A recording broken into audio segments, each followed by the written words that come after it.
It is. It is 5:30. Before we begin, just make a note on the workshop.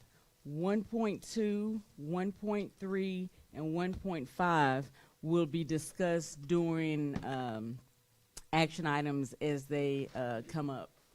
So just want to make a note that 1.2, 1.3, 1.5 on the workshop is actually on the already on the agenda.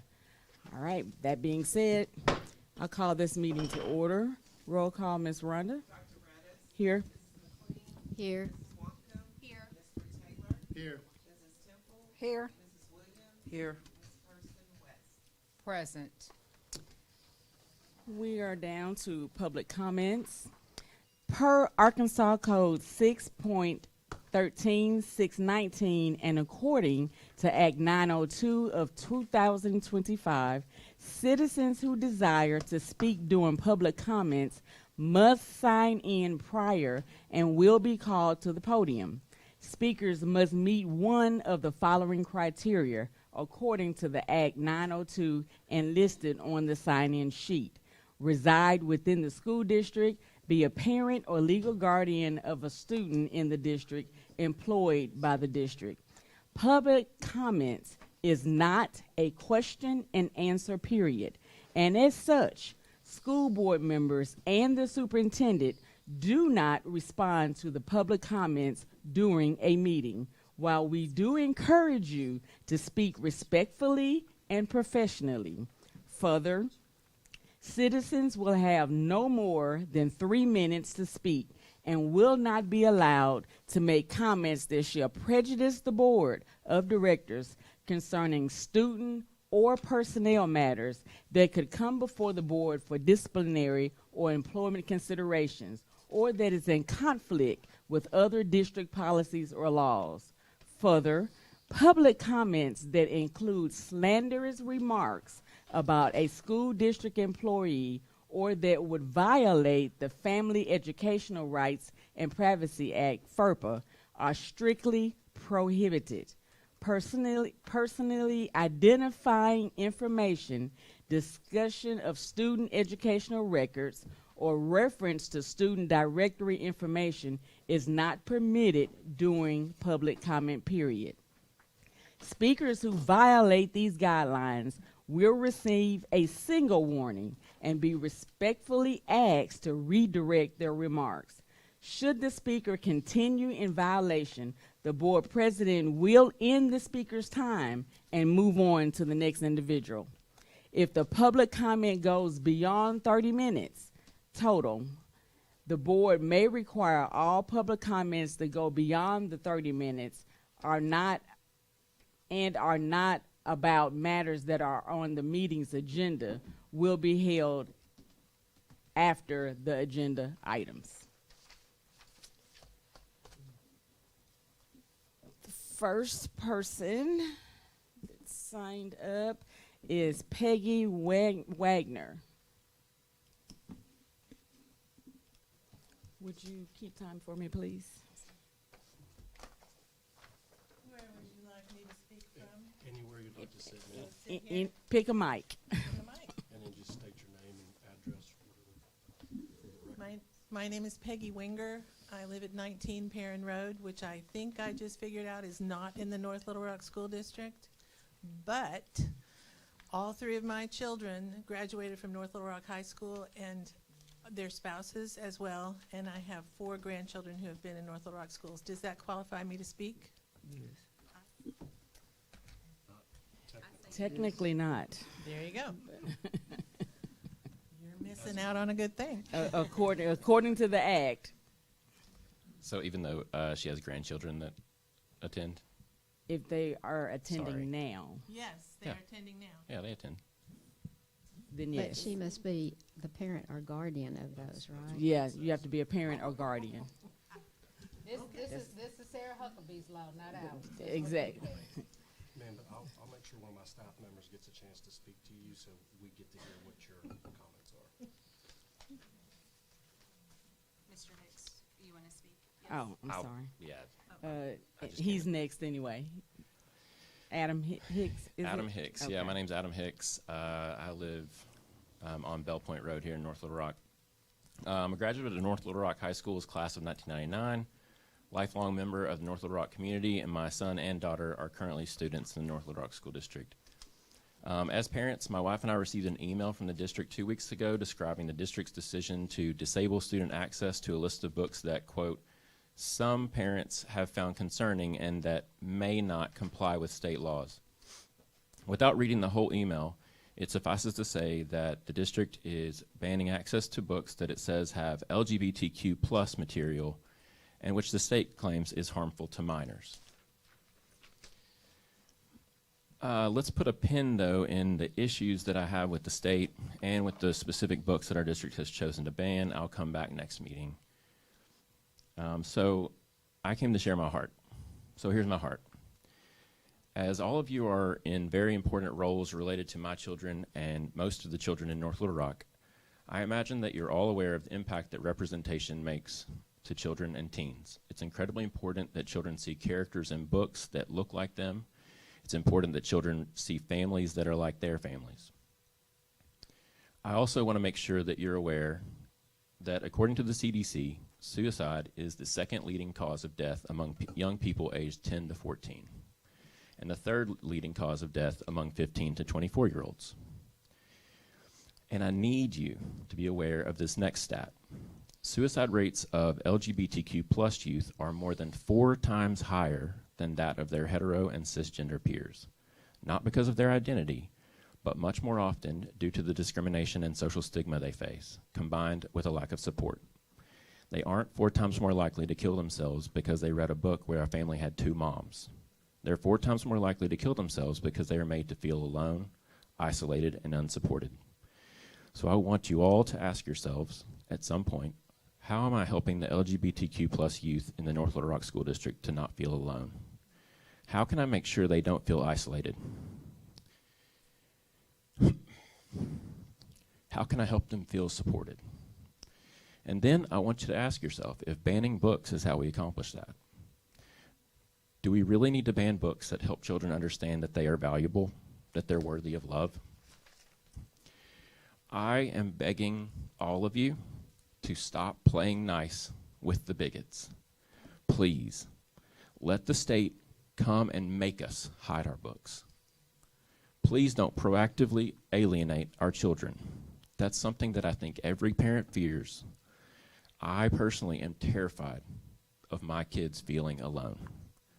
As a school district, we have the opportunity and responsibility to be part of making children's lives better, and that is what we should be doing for all our kids, not just the straight ones.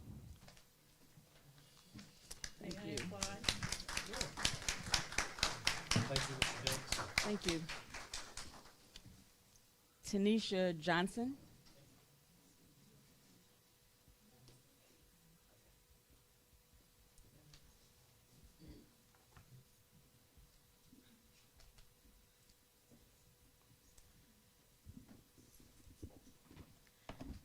Hello. Okay. Good evening, members of the board, faculty, and community. My name is Tania Johnson, and I am a proud senior and member of the North Little Rock High School varsity dance team. Thank you for giving me the opportunity to speak on behalf of my teammates tonight. We've come here to discuss an issue that's been weighing heavy on our hearts, not out of anger, but out of love for our school and our team. The NLR varsity dance team is made up of some of the most hardworking, dedicated, and passionate students you'll ever meet. We practice early mornings, late at night, while also keeping our grades up. We push through sore muscles, long school days, and personal challenges, all to represent our school with pride every time we step onto a gym floor, football field, or competition stage. But lately, we've been asking ourselves this big question: what makes us so different from any other sports team? Because when we look at the amount of effort and time and heart that we give, it's hard to understand why we aren't treated the same. We are athletes, we condition, we compete, we sacrifice weekends, holidays, and sleep for the sake of excellence. Yet, too often, dance is overlooked and dismissed as just performing. What we do requires the same discipline, strength, and teamwork as any other sport. behind every clean turn and synchronized routine is hours of repetition, correction, and commitment. We're not asking for special treatment, we're asking for recognition and respect. For our team to be valued as a true athletic program within this school. We want to stand shoulder to shoulder with every other team that represents NLRHS, because that's what we already do every time we perform.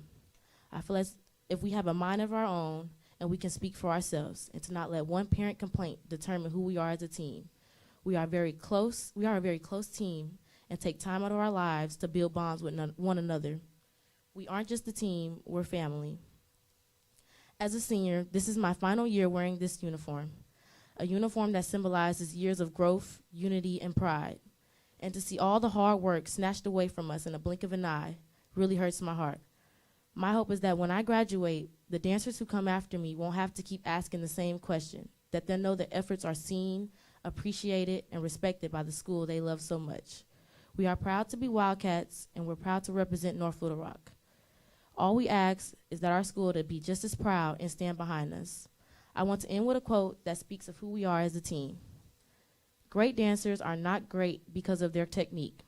They are great because of their passion, and our passion for dance, for this school, and for each other is what makes us who we are. Thank you. Thank you.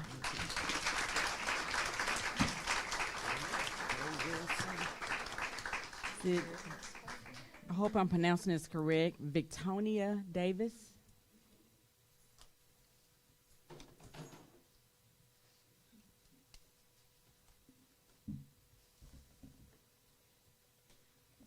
Good evening. Good evening. My name is Victonia Davis. I'm a junior, the co-captain, and I'm a part of the Center of Excellence. Coach Allison Walker has been my coach since I was in 7th grade, nearly 4 years now. I'm here tonight to speak on some ongoing issues with the varsity dance team.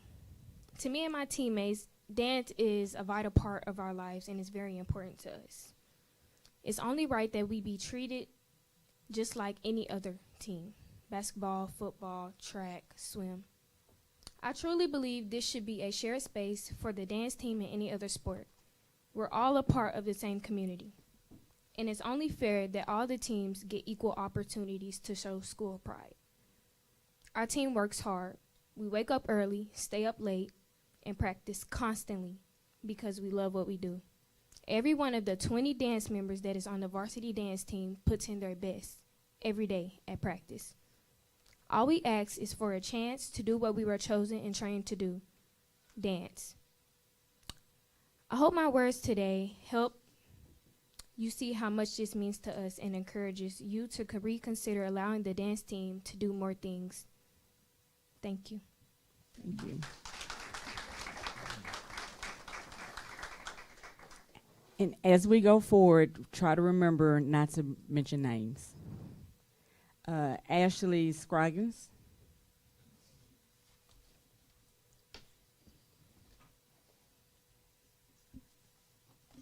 Good evening. Good evening. My name is Ashley Scroggins, and I am a first-year sophomore member of the North Little Rock varsity dance team. On behalf of my teammates, I want to begin by sincerely thanking you for the opportunity to speak tonight. Being a part of the North Little Rock varsity dance team has been one of the most rewarding experiences of my high school career. Through this team, I have learned discipline, teamwork, dedication, and leadership.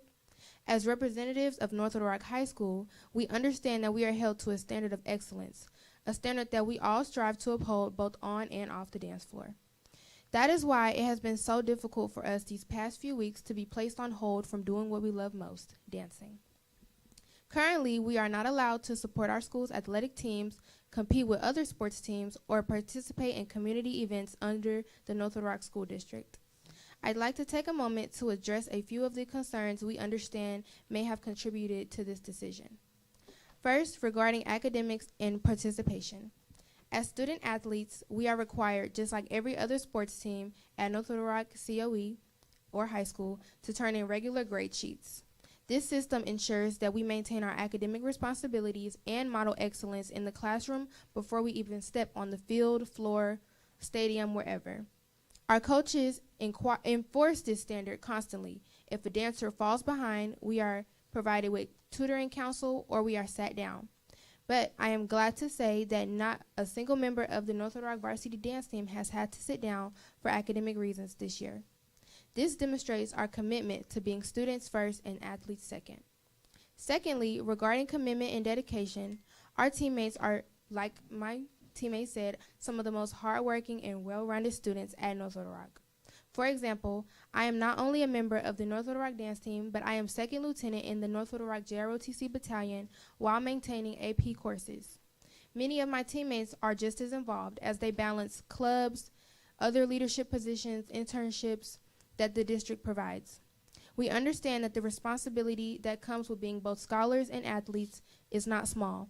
None of us view it as a burden, but as a privilege. We take pride in representing our school, supporting our peers, and building spirit within our community. That's why this pause has been especially heartbreaking, particularly for our seniors, who work tirelessly through their high school careers for this moment. As a spirit team, it is our duty and our joy to show up for our team no matter the occasion. We hope that our presence here tonight shows how much this team means to us and how much we want to continue representing our school with pride, excellence, and heart. Thank you for your time. Thank you.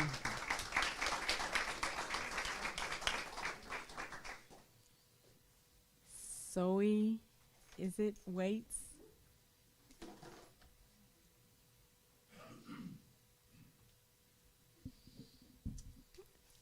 Good evening. Good evening. Hello, my name is Zoe Waits. I am the I captain. did good. I'm the captain of the North Little Rock varsity dance team. And although my voice is gone a little bit right now, I do want to use the voice that I have left to voice my feelings and some facts. Okay. I have been on the varsity dance team for 4 years now, and I just want to tell you about some of the encounters that I have had on the team. So starting my 10th grade year, we performed at an away game. We had on tights and a leotard, and after that performance, we got calls to the school saying that it was inappropriate, but it is classical dance wear. And that is the issue that we face constantly. If we put it on, it's looked as inappropriate, but classical dancers wear it, and other sports such as cheer, track, and volleyball wear short shorts, and that is appropriate for them. But if we put on anything close to that or even similar, we're getting looked at as inappropriate. Okay, I'm going to pull up my next point. Although we are both spirit teams, favoritism has been shown to cheer other than dance. For example, cheer's music contains curse words that are barely censored. However, for us, we get our music monitored and listened to beforehand, and even with instrumentals, we get told that it's too inappropriate, and it might cause the students to say the cuss words. When it rained recently, we could not go in the stands, so we went on the track, and we got told that it looked like as if we were battling cheer, when all we did were our stands and our chants that we usually do. And the towels and paper towels got brought out into the stands, and they got roughly dried. We got told to go back into the stands, and it was still slippery and a hazard, so we did not want to dance. And then a compromise was come up that we can go back on the track, but we have to go all the way down past the 50-yard line if we wanted to dance, just to get out of cheer's way. Next point. Sorry about my voice again. It is a little lackey. Okay. Okay. Also, historically, we have done stomp and shakes. We have things called stands, which are dances that have been passed down generation through generation from previous members of our teams. And we have stomp and shakes as well.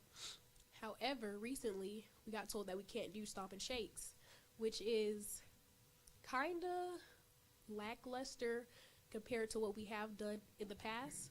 We got told that we're a dance team, we need to do dances. However, we got told that we need to do cheers if we want to be at things like away games to fit in with the cheerleaders, because we have told we have looked quote unquote odd just looking there. However, when we try to do the cheers, we get told that we are throwing off cheerleaders and we look off of place. Do you have Okay. one more point because your time is up? Okay. Make it a good point. I'm going to make it a very good point. Okay. All right. Last thing I want to say is about last-minute decisions that our dance team has been faced with. Competition has been not approved within less than 2 weeks of our competition. Clinic was not approved. The clinic was approved days before we had to put on our competition. Red Ribbon Week was not approved a day before we were supposed to go.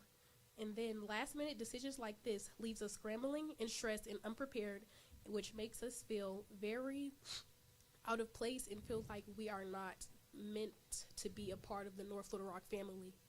Just as the email did to us. A last minute decision like the email makes us feel like we're not listened to, because when we come and email, like all of our dancers have did, we got ignored. But one parent emailed y'all, and our whole system got shut down. And it is my senior year, and I feel like it is very unfair to leave us stranded like this. Thank you.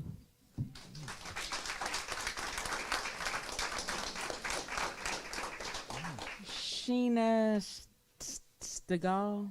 Thank you.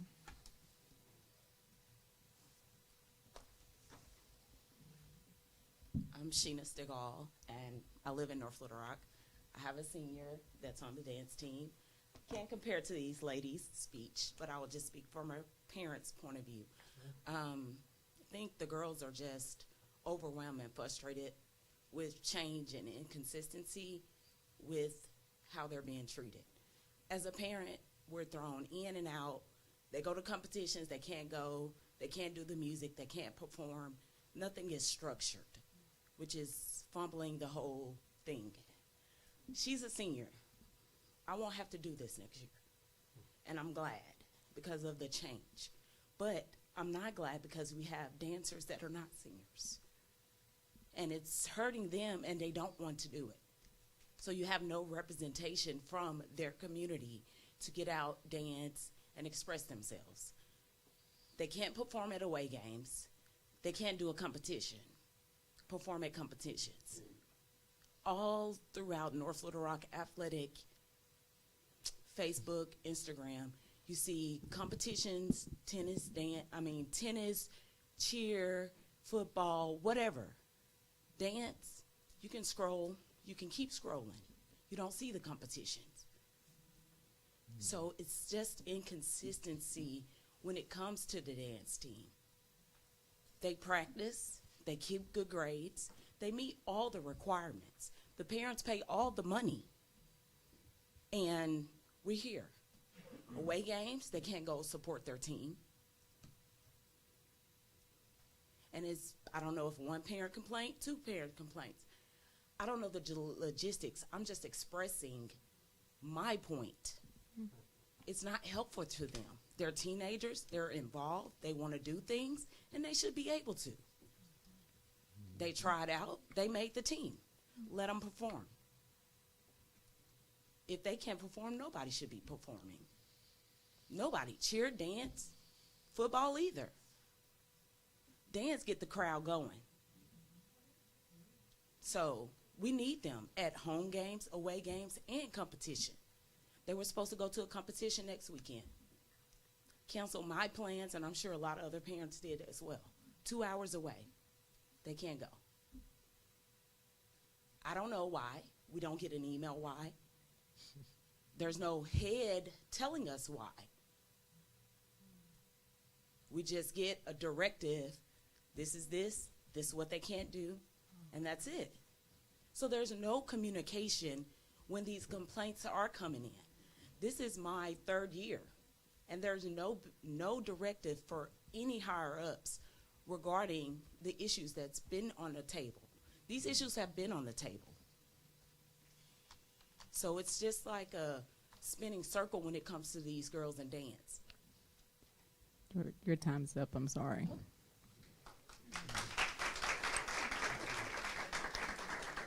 Latoya Morgan.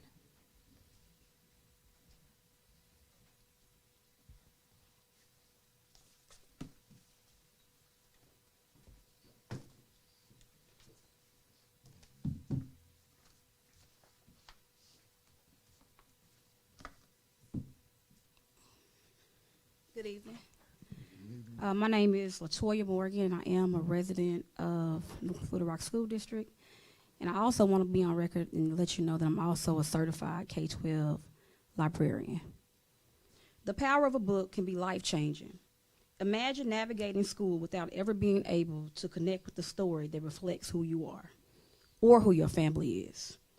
The removal of LGBTQIA plus books and other titles from the EPIC platform was, in my opinion, deeply disappointing and misguided, especially since the decision appears to have stemmed from a single parent and teacher's personal objection to their content. Furthermore, Act 917 specifically references print materials, not digital books, making this action inconsistent with the law. As a certified K-12 librarian, I am intentional about ensuring that every student can see themselves represented in the books housed in my library. Representation is not optional. It's essential to student growth, belonging, and literacy. It is also important to know that the district did not follow the process outlined in the Arkansas law. By removing these titles without due process, the district is engaging in viewpoint discrimination and prior restraint, both of which undermine intellectual freedom and students' constitutional right to read. Act 372, which threatened librarians with criminal penalties for providing harmful books to minors, was declared unconstitutional by a federal judge and is permanently blocked from enforcement. Separately, Act 917, passed in 2025, mandates that public elementary school stores materials considered non-age appropriate sexual content in a locked compartment, accessible only with parental permission. So, I'm going to sum all of this up.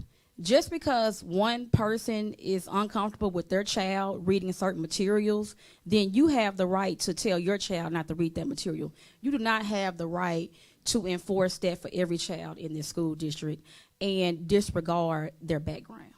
So I would really like for you to reconsider removing those books from EPIC. Thank you.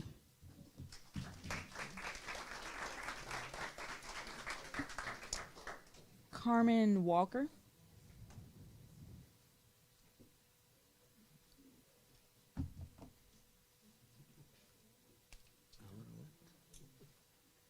Good evening, everyone. My name is Carmen Walker, and I stand here tonight as this year's homecoming queen and Miss Blue and Gold, but even more importantly, as a proud senior on the varsity dance team. This moment should be one of the biggest, happiest moments of my life. I should be looking back on my senior year feeling proud, celebrated, and supported for everything my team and I have accomplished. But instead, I'm standing here feeling hurt, overlooked, and honestly heartbroken. My teammates and I have spent countless hours practicing. Early mornings, late nights, sore bodies, missed weekends. We've done it all, not for recognition, but because we love what we do. We love representing our school and bringing energy and pride to every game and event. But despite all that, we're treated differently. We've been told we can't travel to away games, we can't compete for state titles, we can't do the things that other teams get to do freely. We're literally the only team that's not allowed to compete. And it's painful to sit and watch everyone else be given opportunities we've earned too. Even when our practices were stopped and started over and over again, we never gave up. We kept showing up, we kept dancing, we kept believing. But instead of being supported, we've been questioned, put under distress, and called into interviews about our coaches. When all we really want to do is be left alone and do what we love. And honestly, it makes me wonder, why? Why are we the only ones being treated this way? What makes us different? Is it because of who we are? Because we're a team full of young black women? I don't want to believe that, but is it hard not to ask the question when patterns feel so obvious? We don't want special treatment. We don't want pity. We just want fairness. We just want the same respect, the same support and other chances that are given to every other student athlete in the school. We work too hard to be made feel less than what we are. We deserve better, and we're asking you from the bottom of our hearts to see us, to hear us, and give us the opportunity to shine like everyone else. All we want to do is show our Wildcat pride. Thank you all for listening.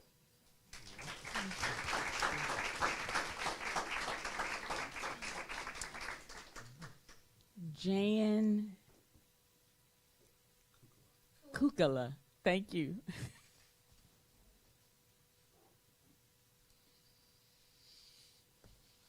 Hello, I'm Jan Kukala. I'm a resident of North Little Rock, and I'm here because I also am concerned about the email about banning books.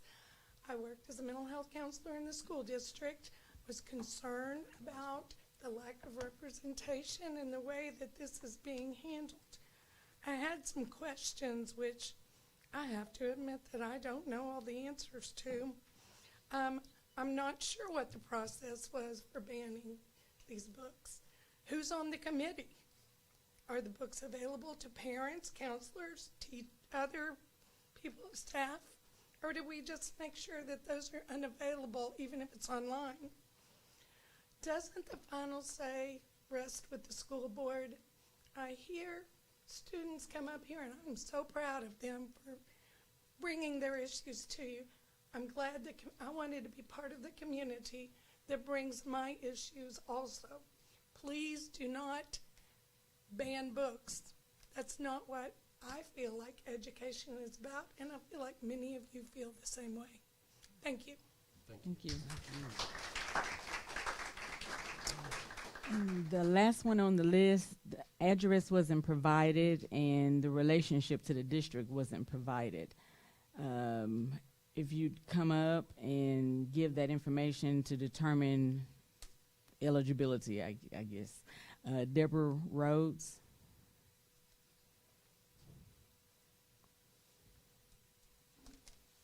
Because the new act requires that you be a parent, a resident, or an employee.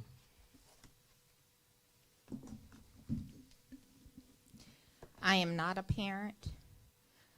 I am a resident of North Little Rock School District and a volunteer of North Little Rock School District. Okay. Okay.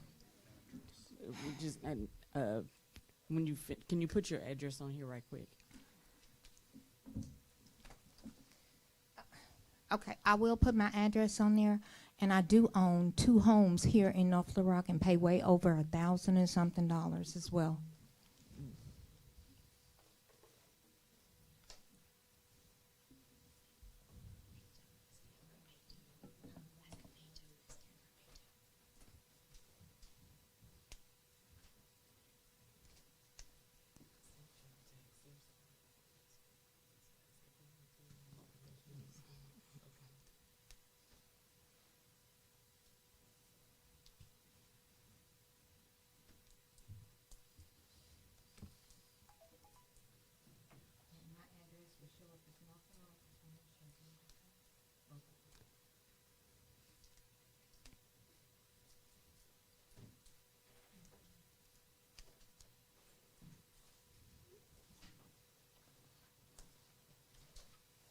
Thank you, ma'am.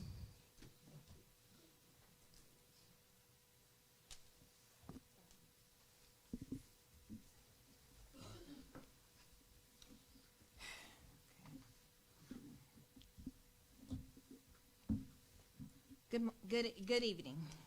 To Superintendent Dr. Paluski, North Rock School Board, administrators, teachers, staff, community leaders, citizens, and supporters of the North Rock School District.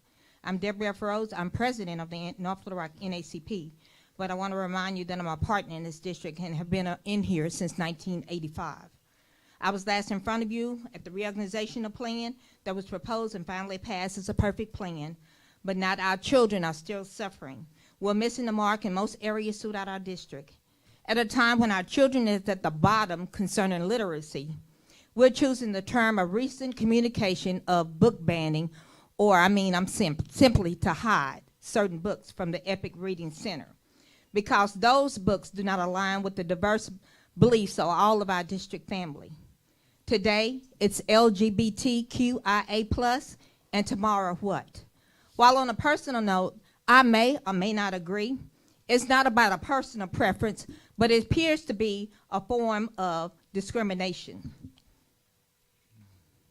I'm sorry. I hit my phone, sorry.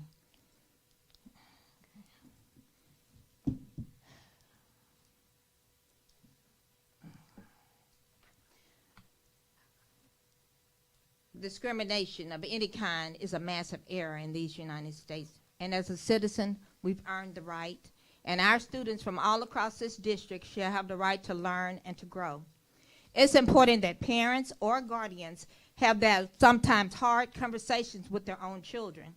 And if I could, I would place my own grandchildren in a bubble from all the hate, bigotry, and racism that seem to be running rapid in this United States. Our children are here in this district to learn, not to be bullied or intimidated by where they live or what they think or what they believe. I encourage children to pick up a book and read.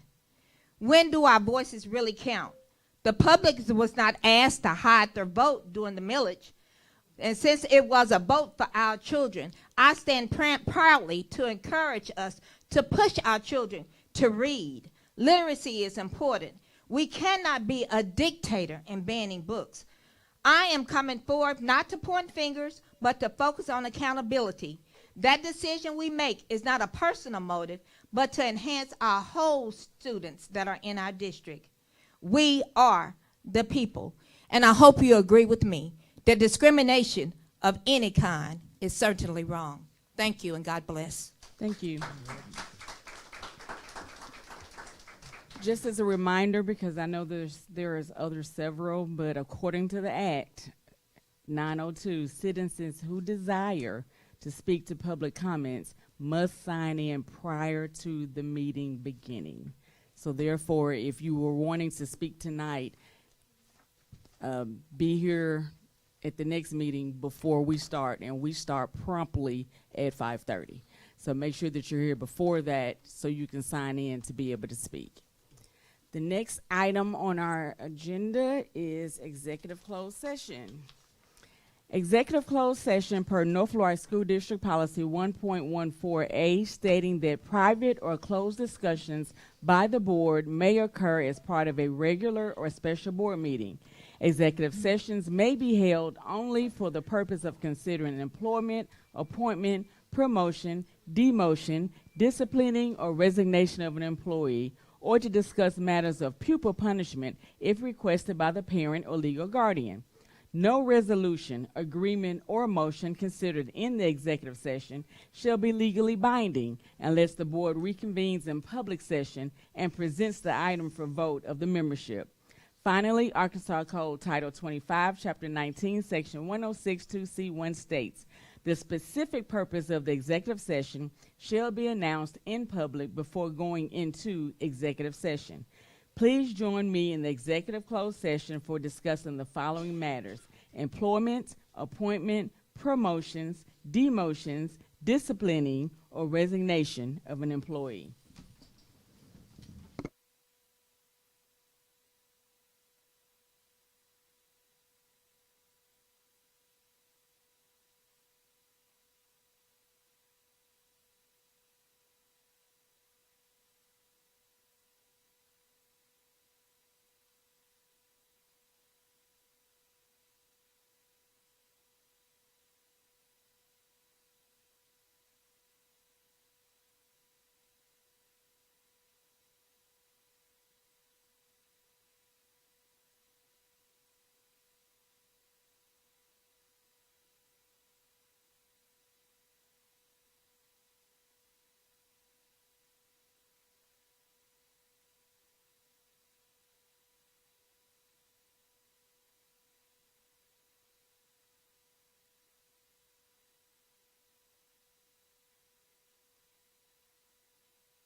We are back in session. We're down to 5.1, employment of personnel. Dr. Booth. Madam President, I so move that we accept the personnel that we discussed. 5.1. Second. It has been properly moved in second that we accept the employment of personnel as discussed in closed session. Being that it is personnel, there can be no discussion, so all those in favor say aye. Aye. Any opposed? It passes. 5.2, middle school program review and strategic diagnostic. Yes, ma'am. Madam President, I'd like for Mr. Smith and Mr. Poor to come forward. Mr. Smith, do we have the PowerPoint? Yes, it is uploaded. I don't know that they're not on the PowerPoint, but If they could just go to the PowerPoint that Mr. Poor had. I don't think that's the proposal. correct. It's the very bottom one. Speaking to our tech folks, if you go back to the agenda, thank you, and it's the very bottom link right there. There it is. There it is. Great. Thank you. So, Madam President, members of our Board of Education, I would like to welcome Mr. Jacob Smith, Assistant Superintendent of Network B, and Mr. Mike Poor, longtime superintendent, not only in Colorado, but here in Arkansas, who is the Vice President of Ed Partners. The reason this is coming before you are based upon both quantitative and qualitative, and certainly Mr. Smith and I's walkthrough. This request is to have a middle school strategic diagnostic done at the middle school campus of both 6, 7, and 8. And I know that Mr. Poor will kind of do an overview of really what that looks like and the information that they're going to glean from that. And then what we'd eventually like to do is, if there's any findings, that Mr. Poor will be back to talk about the findings in strategic order, things that maybe need immediate attention, things that would be second and kind of third phase. So with that, Mr. Poor, welcome.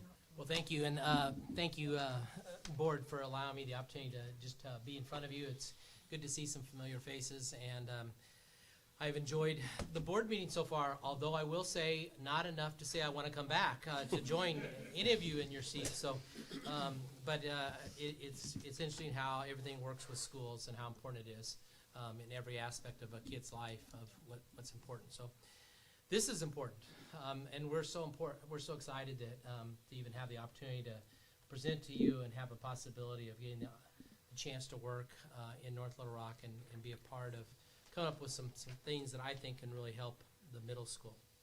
Our team is really excited about this, that as we've started to discuss it, think about it, and we think that we can do some good work for you. I think it's important for you to see who the team is in terms of the kind of the cadre of leadership that we have. We are a minority-owned company, and that starts with our founder, Dwight Jones. Mr. Jones and I worked together clear back in Colorado when we were both superintendents. He was at the military base in Colorado Springs. I was at the urban district in Colorado Springs. And we developed a 20-year friendship, and he asked me to join him on this work to be a consulting firm. He was the first African-American commissioner in the state of Colorado. He then went on to become the superintendent of Las Vegas, a 300,000 school district. So we can all feel that as board members and superintendents of what that might have been like. Our other partner in this is Ardina White, who really comes at it from a perspective of being in both public and private sectors, especially in the private, and really understands the business world of things. So she's an integral part of our team. Who we are, we're a small but mighty consulting firm. We're in all sorts of different states. I'm going to give you some specific examples of some projects we did near the end of the slide deck. But we're in states from Colorado, Arkansas, Texas. We're in Nevada, Georgia, Kansas, Missouri, Florida, North Carolina, South Carolina, Virginia, New York. Those are the kind of the key states that we operate in. We only have 9 of us that are working, but we're outreach is all over the place. And we like the work that we're doing. The work is tied towards helping schools. That's our number one thing. We want to go do things that have an impact on young people. That can be everything from board governance and training to superintendent mentoring, especially for brand new superintendents, program review, which we're going to talk about tonight, and we've also done some things with strategic plans, just to name a couple of the work efforts that we do that's direct support into school districts. You know, probably today provided a good example just in terms of the public comments that a district and specifically a school is an ecosystem. It's its own being. It's its own little mechanism where there's all sorts of things that are going on just in terms of the people aspect of stuff, students, your staff, your parents, and then the larger community that all have this mix in terms of what makes a school or a district. Tied to that, though, is that you also have an environment where leadership, instruction, and the culture, instead of environment, I'll say culture, are really critical in order for things to really have success and really be able to move. The things that we know make effective for school districts or schools is to have systems in place. Systems that everyone can understand, systems that people can buy into, systems that are sound in terms of the research-based element of it so that you get the most results for your kids, your students. The work that we're going to do is not an audit, okay? We don't do audits. And if that's something that you want, then you're not looking at the right firm because we think that audits take longer than they should. We think that they create reams of paper that sometimes never get used by anybody, trying to justify whatever cost that they're going to bill you as a district.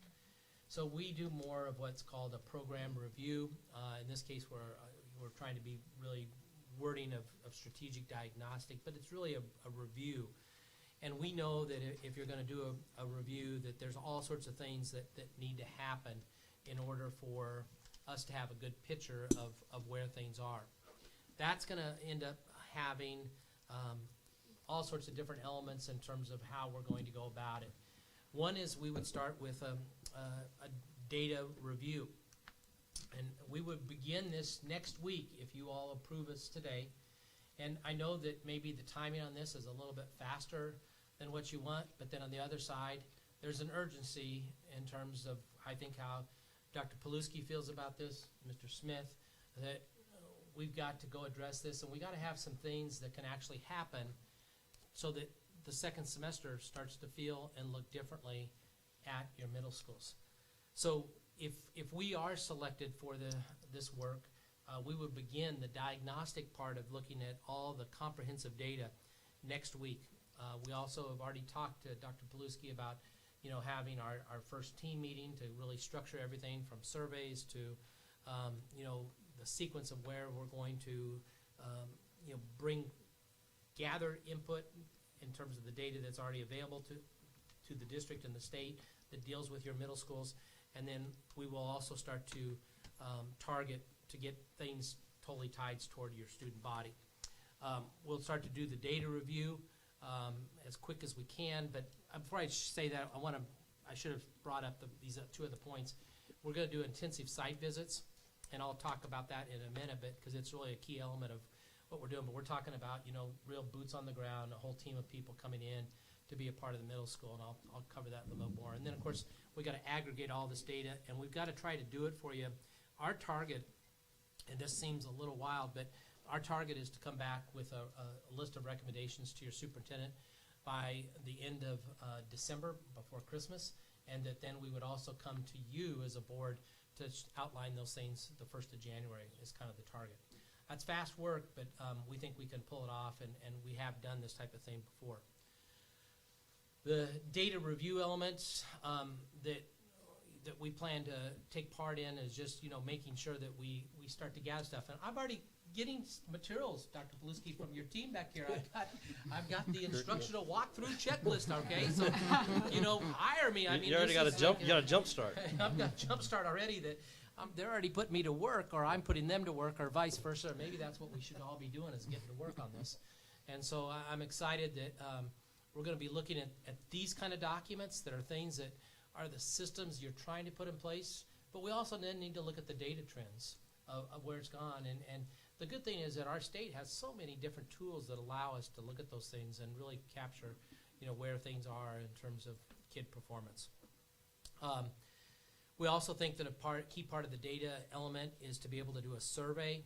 We'd like to have that survey out, if you all approve us, to both staff and to students, that survey would take place before the Thanksgiving break, so that we again start to have all this data start to come in. And that survey data actually then helps us with the site visits that we would do. The site visits, those are things that I particularly enjoy. I love the fact of getting to, and those of you that know me know that this is kind of my style or approach. I am going to be hands-on with this. I will be a face throughout the whole process. I will be leading a team that will come in, and we will be with students. We will meet with staff. And when I say staff, I'm talking about your classified staff, your certified staff, and your administrative staff. We also will be meeting with central office type folks, and we also plan to do outreach toward parents. And so we're going to be really aggressive in terms of what we do in terms of the time we spend. Kind of gave a snapshot just so that you could see, some of the things that this would be like, almost like a day schedule. This is a draft form. We will tweak this, but you can see that there's one-on-ones, but there's also classroom observations. We think we need to see, what the elements of instruction are. Again, I've already been given the walkthrough list, so I guess I'll have to fill that out. But we're excited about the opportunity to make the site visits. And again, our thinking on that, and I hope you'll feel like we're trying to understand school life. It's an ecosystem. It does not make sense to me to do these site visits the week before Thanksgiving. In a school that's already has a little bit of challenges in terms of its culture or how it's executing, that week's probably not going to be the greatest week for us to come in and see. But the week after Christmas or after Thanksgiving break, that's when we have talked about having our team come in and be in North Little Rock and doing the visits. And then we would, after those visits, then work like crazy to get everything compiled to come forward with a recommendation. We'll do all that analysis and bring all that information in and then create findings and recommendations for you. The findings and recommendations, one of the things that, because of the way we do our work, both on a survey and on our one-on-ones, we will be asking questions that will be worded in a positive manner, but it also allows people to share, here's what we need to go do to get better. So positive manner can be things like, okay, you're a teacher at this middle school. What's a core value you would say every one of the teachers have in regards to kids? What's that look like? Because if we start to have some of those foundational things come in from them, it helps us build with them so that they all can help make this change that you all are seeking and what is needed to best serve kids. We also will be doing some things where we'll ask them about what is it that would make this thing even better? What is it that we can do to go work on this to enhance and get very specific with that within the different groups so that we really capture, here's what people are saying that needs to improve. And you know what? The thing I'm almost positive is going to find out, the ones that are going to give us the best answers are going to be our kids, which exhibit a little bit again tonight. Students are really good at being able to share what it is that they think needs to happen to improve, because they want the best school that they can possibly have. So we'll be capturing all that, creating recommendations. The recommendations will share, here are the strengths of within these two schools, but it'll also start to share, here are the challenges, and then here are the ways that you can tackle those, both in a short term, meaning here's what we can come forward to go do in this next semester. And we're not the kind of firm that just tries to tie on and hold you to us for 5 years. If that happened, we failed you. What we instead will do is, as we make our recommendations, we will be sharing with Dr. Paluski things that we think he and his team and the school people at the school site can do. We also will be sharing some things to say, here's some things we could potentially help you out with throughout the coming 6 months. And then we'll also be sharing some things to say, here's some stuff that you really need to look at long term that will need to be adjusted, possibly more over the summer. But the reality of the report will be that there's going to be an immediacy of saying, here's some things that really should occur as soon as possible. to kind of finish up, I have just 2 more slides. These are school districts that we currently have done this type of analysis for. The one that in Arkansas, well, we have 2 in Arkansas, Magnolia School District. Their situation that they had down there was that they had an over-identification of African American boys being put into SPED at their elementary schools. And they were cited on a federal report, and the superintendent, to his credit, said, I don't want to just shift some things around just to get off the report and have that taken off. I want to see meaningful change. We actually worked with them for 2 years, mainly just helping coach some of their leaders in terms of how to navigate the changes that needed to take place. But I'm very proud that if you go talk to Skipper Ward, you'll hear that Magnolia has been taken off all those federal things, and performance has skyrocketed at their elementary levels out of F categories. We've done Jonesboro here in Arkansas. That was strategic plan work, but it has some similarities in terms of trying to say, okay, here's where we're at, here's where we want to go. You can see then we've done some other things within St. Louis and Kansas City, specifically around SPED reviews, where both of those districts had major issues and wanted to have support. Again, we did this type of review, and it was all kind of almost in the same timing of mid-year and trying to get some things done on those 2 school districts prior to the 2nd semester. And also threw in Douglas County just to show that we also do stuff that's more operational when districts need it. The last thing is just the cost of this. The cost, you're going to have us working with you over the next 6 months, but the intensity of the work is really over the next 2 months. We include all of our travel costs, so there's nothing else other than this number. You'll have a group of 6 that are very talented people that are going to be a part of our Ed Partner team coming in. If there's things that, as we go further, there can be options of stuff. If you want us to look at in deeper ways, we can. But this is going to give you that jump start that I think Dr. Paluski has said that you and he are both seeking. So I want to stop there and see if you have any questions for me. Ms. Angela Person-West, any questions? Can I reserve the right to come back to me, please? Ms. Williams? Mr. Poor, how are you doing today? Very good, Ms. Williams. So good seeing you. Tell me, we are doing this, and this school is 1,200 students plus. And I see that you're going to be with a student staff focus group. And going to have an interview with the principal, student staff surveys. And what kind of process, if you come in to the middle school, what are the target areas? What are the results would this board have for having you to do what you say you could do? Yeah, I think that if I understand your question right, Ms. Williams, I think that what you could expect is that you will come back first off with things. Again, I always want to start off with the positive. That's me. There will be things that we'll share of here's what's going right with the world, and we shouldn't lose sight of the fact that when things are right, we want to enhance that and build on it. But second, we also are going to come back with things that say, here are things that are systems that are not working and functioning in the right way.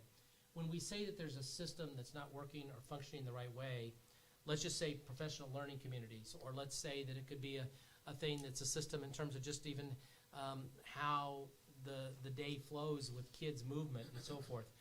When those systems aren't right, you're going to hear us say that, but then we're also going to provide examples or strategies of what you can do as a district, as an administrative group to address that.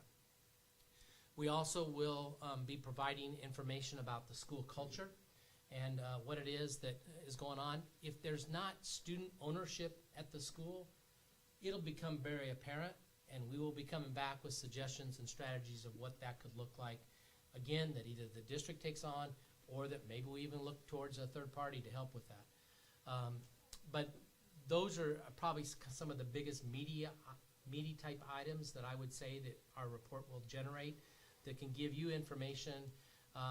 What it really does, especially for the superintendent, I think, is it allows him to utilize you all in terms of saying, okay, this has got to be something that we prioritize right now.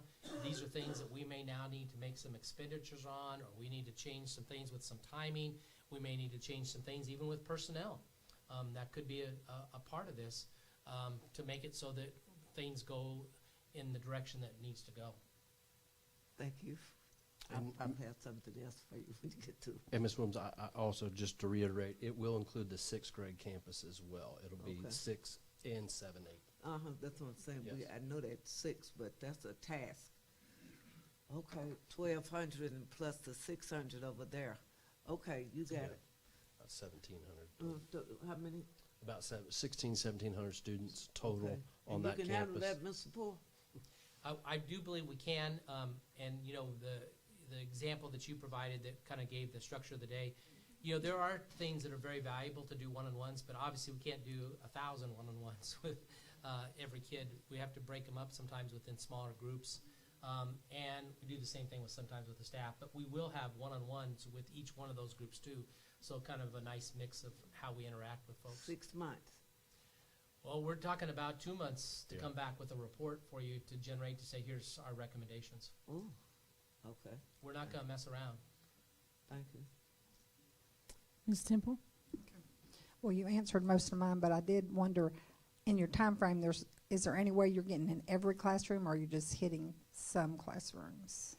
I don't see it possible to hit every classroom, but you know, we want to especially hit the core groups. We're going to Tested be able areas. to look at the rooms that serve students with special needs, and we also will make sure that we look at some of the things that are supposed to be really student interest type things, because sometimes those are bridges of opportunity to enhance, to help kids get greater buy-in to the climate and culture. Okay, thank you.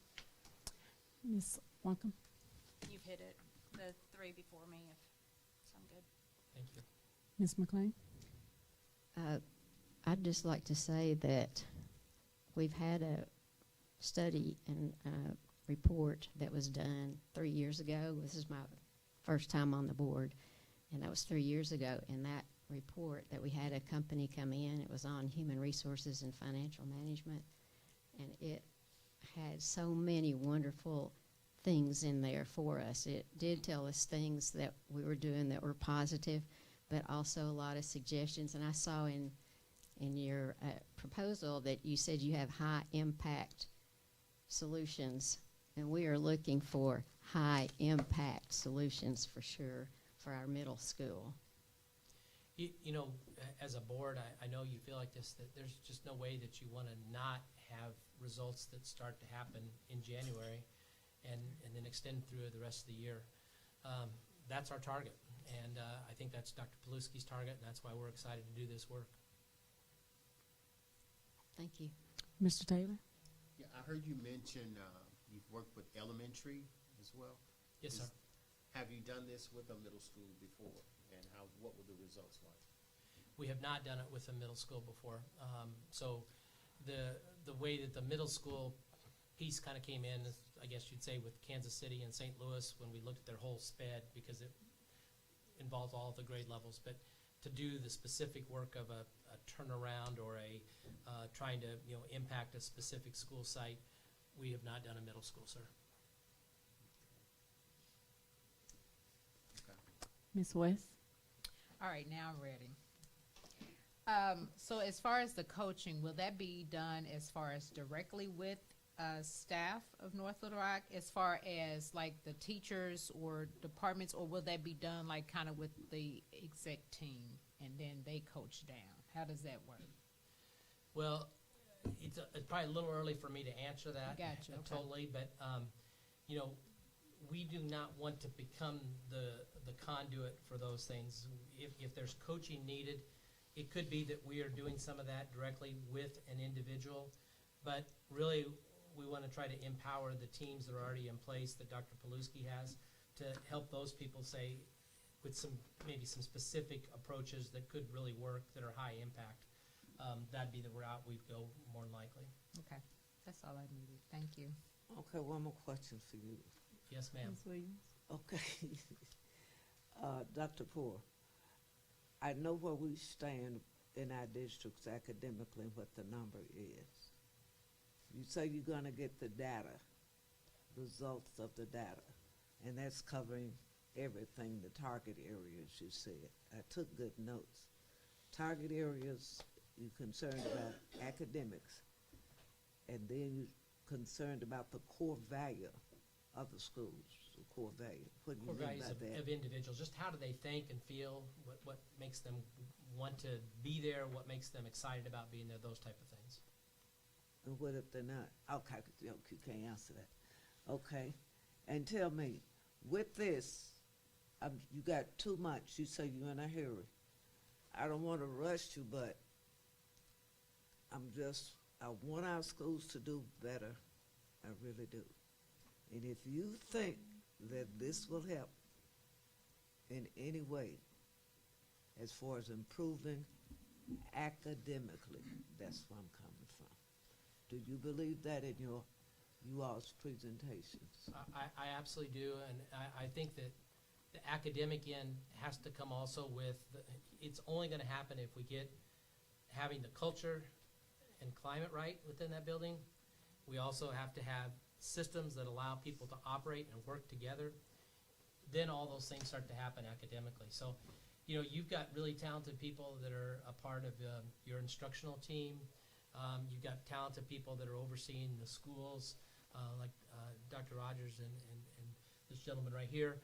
So, you know, we've got to make sure that all these pieces start to come together in a unified approach. And we're going to come up with some specific strategies that probably are going to look a little bit different than some of the things that are currently in place at that middle school. Can I have one? Yeah, yes, Mr. Taylor. This being your first attempt with middle school. Yes, sir. What challenges or what opportunities do you see, and how do you plan to mitigate those things? Well, Ms. Williams hit on one. It's a challenge is just the fact that, you know, you're dealing with an 1,800 student body. Second challenge, I think that as I've looked at it, is you got 2 independent schools, but they're actually located on the same campus and have some things that they share, which is going to be very interesting for us to look at and see. And how does that work and operate? Next is that I think there's the challenge of both schools currently have an F ranking. And so that's probably enough on challenges. Then how I think we're going to approach that, or what I see maybe as some of the outcomes, is being able to come back to Dr. Paluski, ultimately to the board, to be able to share, here's some specific things that could take place within each of those critical areas that we think are, there are some things I firmly believe, and of course haven't started the work yet, haven't gone into the school, but I firmly believe there's going to be some actionable steps that can take place immediately and say, this has to happen now, should happen as quickly as possible, and hopefully by the way that we do our work with engaging in so many different people, that change, when you make change quick, that can be hard on people, but by including people as a part of asking them what they think the solution is, it now has a chance to have success as we go play out that second semester. Okay. All right. Thank you. Well, being the last person, everybody always covers everything that I wanted to ask. So I entertain a motion.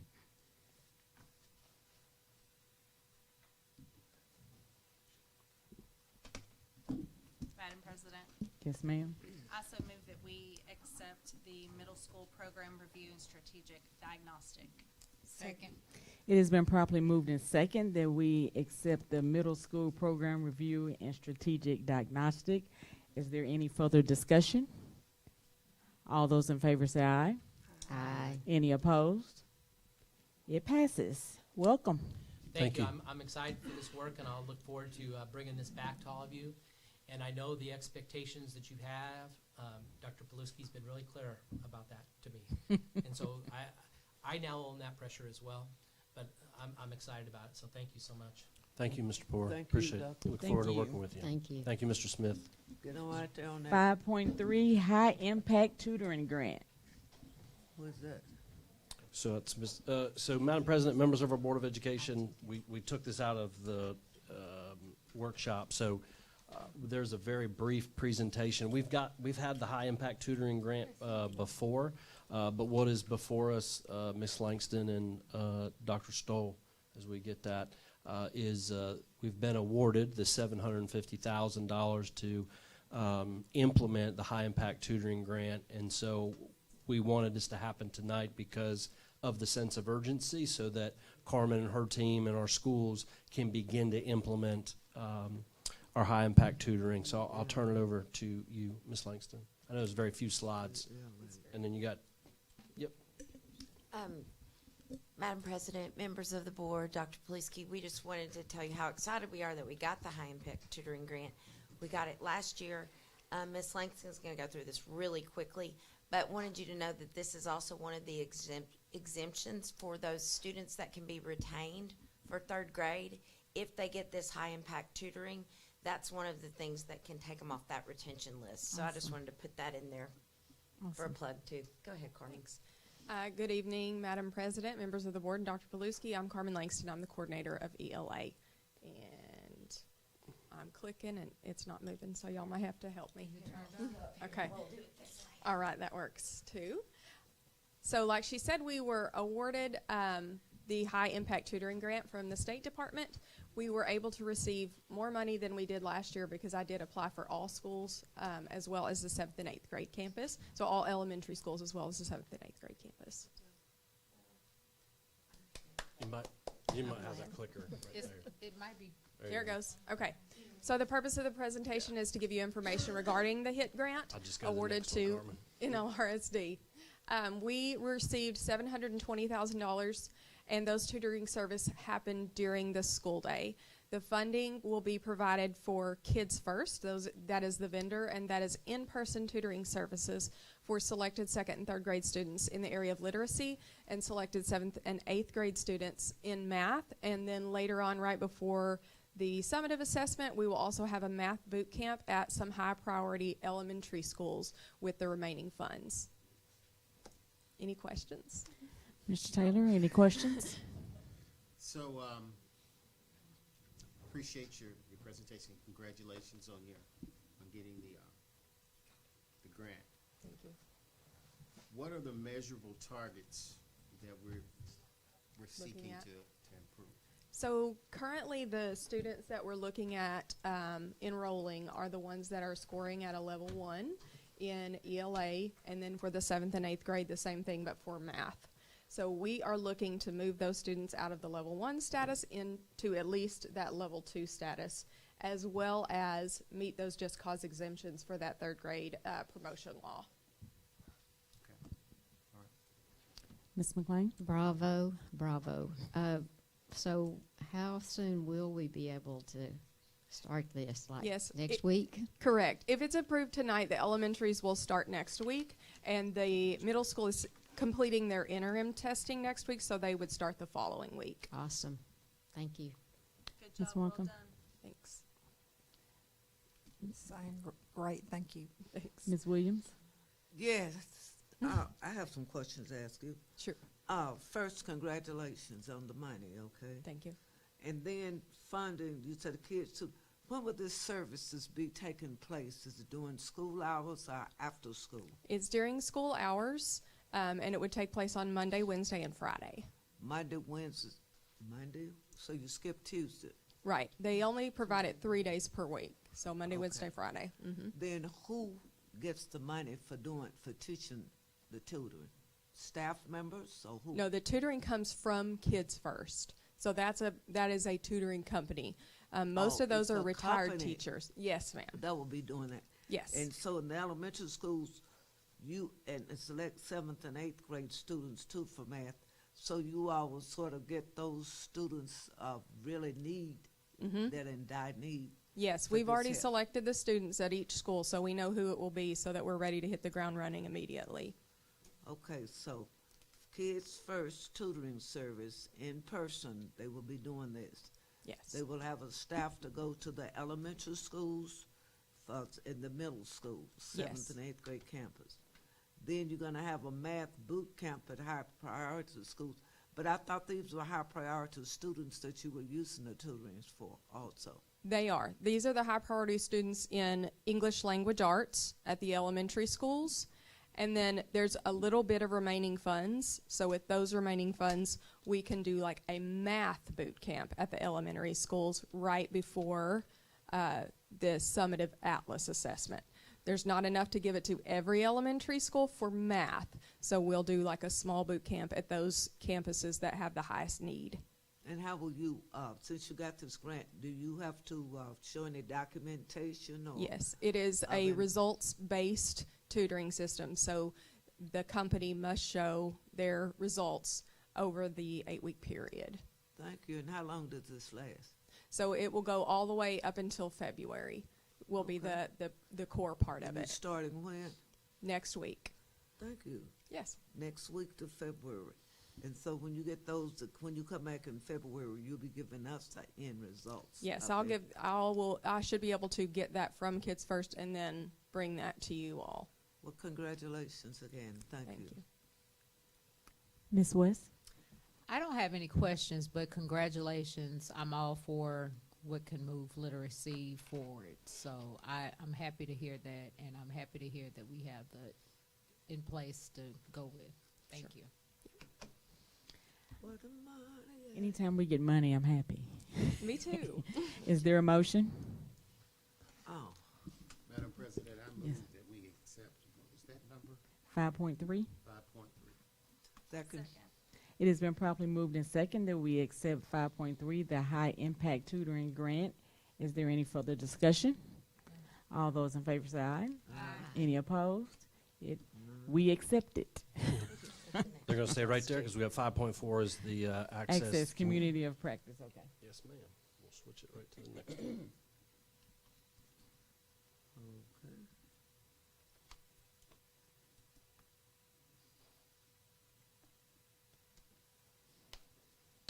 We won't go through the introductions again since I think y'all know who we are, so we'll just jump right in there. I'd probably recommend, Carmen, you just jump to slide 3, the award of 160 and what it is. You bet. Okay, so we were awarded $160,000 through the Access Community of Practice grant. This is in partnership with Learning Heroes as well as several other research companies and colleges that are collecting data on how we can increase the importance of reading at home and communicating that message to our families and our community. So the funding is going to be provided for at-home library resources, so I'll be purchasing books for kids to have at home.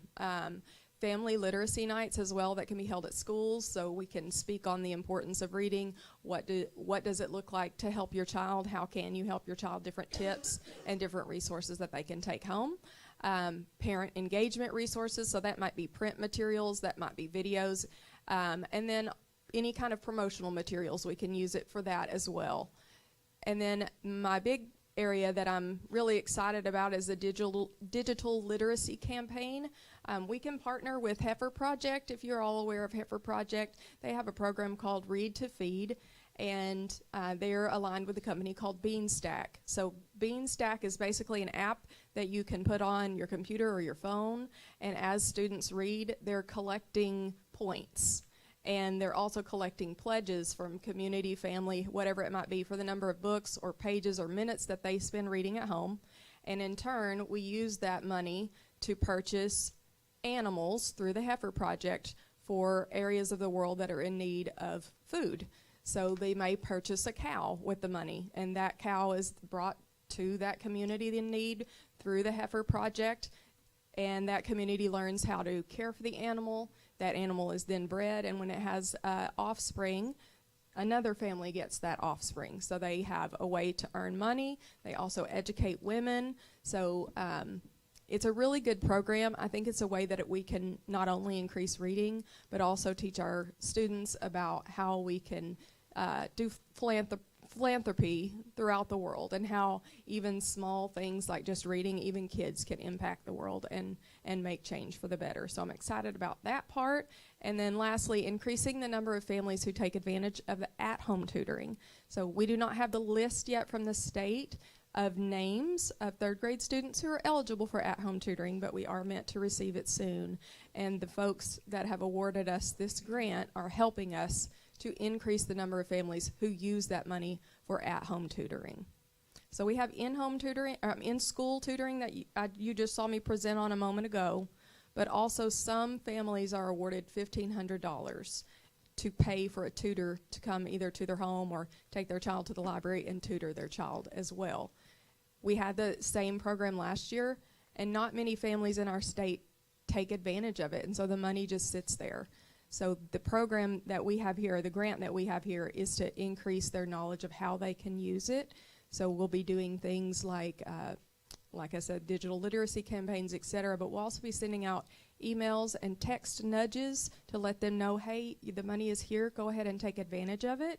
And for those that don't, another series of text nudges will go out, and that is the research that is going into it. They're seeing if things like emails and text nudges increase the number of families that take advantage of using that money. Ms. West? When you were speaking to the in-home tutoring, how are parents responsible for getting their own tutors, or will there be like a list that they can choose from? It's a list to choose from state-approved tutors. Gotcha. So they do have to come from the list. Our network instructional specialists are partnering with me on this as well, so that they can help me keep track of who at their school is taking advantage of it. And they can also talk to the parents, like in the car line, at parent-teacher conferences, whatever it may be.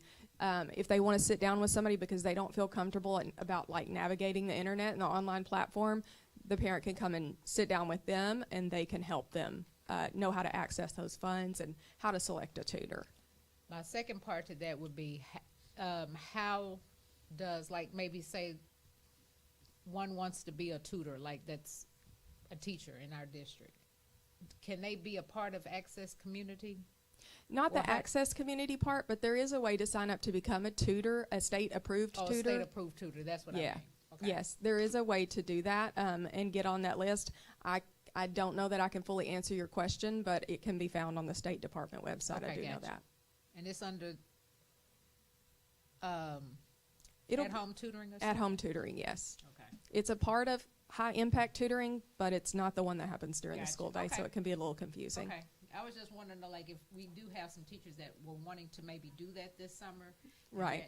That's available to Or it's during the school year, but yes. Oh, okay, gotcha, all right. The other part of this is they're helping us also to understand how family engagement impacts students, and what the research that has found that those who have a family that is engaged in their education, those students exhibit faster rates of literacy acquisition, they earn higher grades and test scores, they are more often to enroll in higher level programs and adapt better to school and attend more regularly. They're also promoted more and earn more credits, they have better social skills and behavior, and they graduate and go on to higher education. When they looked at parents and what they believed most often about their child, I think it was like 75 or more % of parents in their mind thought that their child was on grade level. When they were presented with state test assessments that showed that their child was indeed not on grade level, however, their school grade showed that they were on grade level, like their report card grades, they were more apt to believe the report card grade versus the state test. So that's also some communication that we want to help parents understand, which one am I to believe, the report card grades, but this state test tells me that my child is not on grade level when this says they are. So there can be some discrepancy there. Ms. Williams, do you have any questions? Yes. You mentioned Hefner, about Hefner. Heifer. Mm-hmm. What about, because I know, in Little Rock, how do you plan to implement that program? So I've been in communication with them, just preliminary, before we were approved, just to get an eye on what we should do. They're thrilled that we are ready to partner with them. The person that I'm speaking with is a North Little Rock graduate or alumni, and their children also went through the North Little Rock School District as well. So they are thrilled and ready to partner with us. That part doesn't cost us any money. It's just to help us get organized, and not only that, but to give our students maybe a reason for reading, maybe a reason that they didn't have before.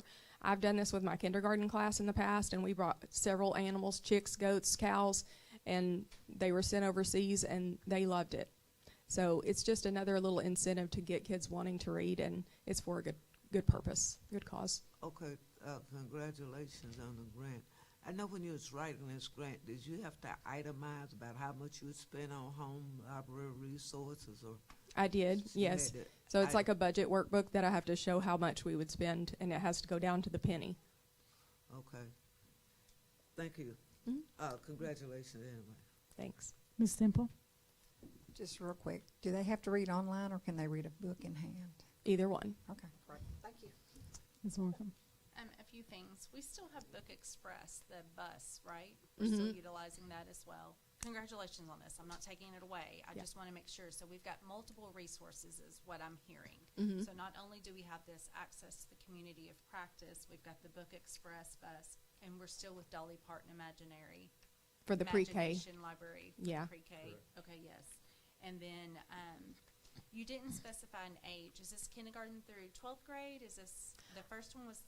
It is elementary focused. So it is kind of a part tied to the HIT grant tutoring. So that's mostly targeted at 3rd grade, and then also 2nd grade as well, because they're getting ready to come up. So it would be mostly targeted at 2nd through 3rd grade, and then if we've got enough money based on how much Scholastic is going to charge me for these books, we'll go down as well, down to 1st and kindergarten. Okay.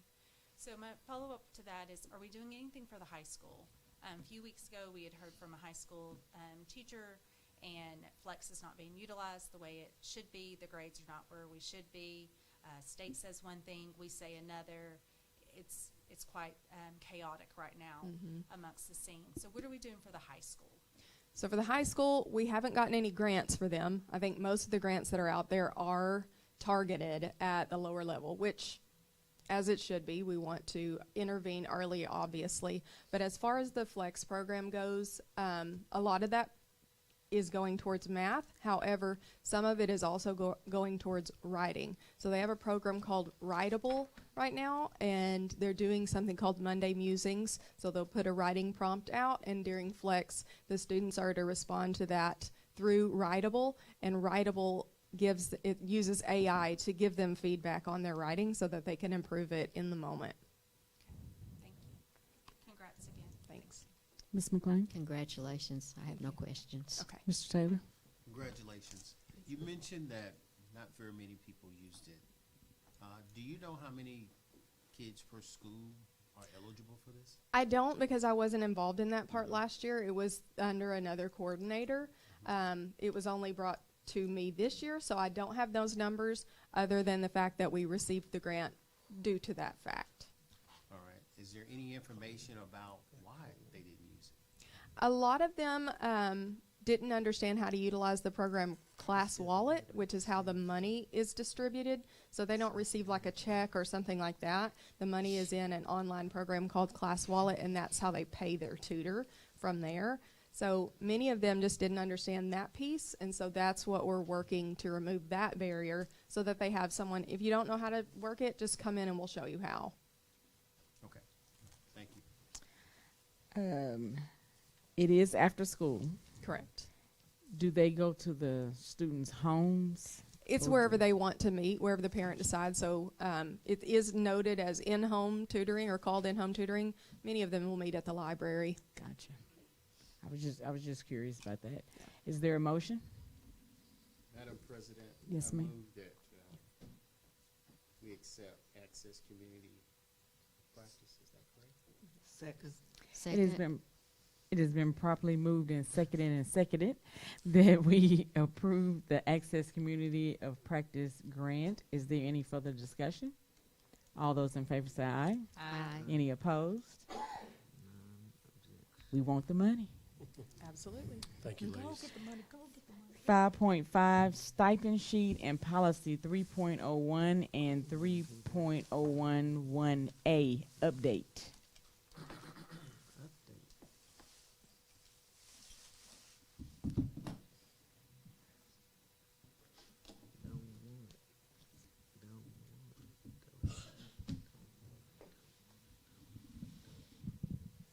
Dr. Paluski, Board, Madam President, myself, Jacob Smith, Assistant Superintendent of School Improvement for Network B, again, and my colleague, Scott Stenger, Chief of Staff.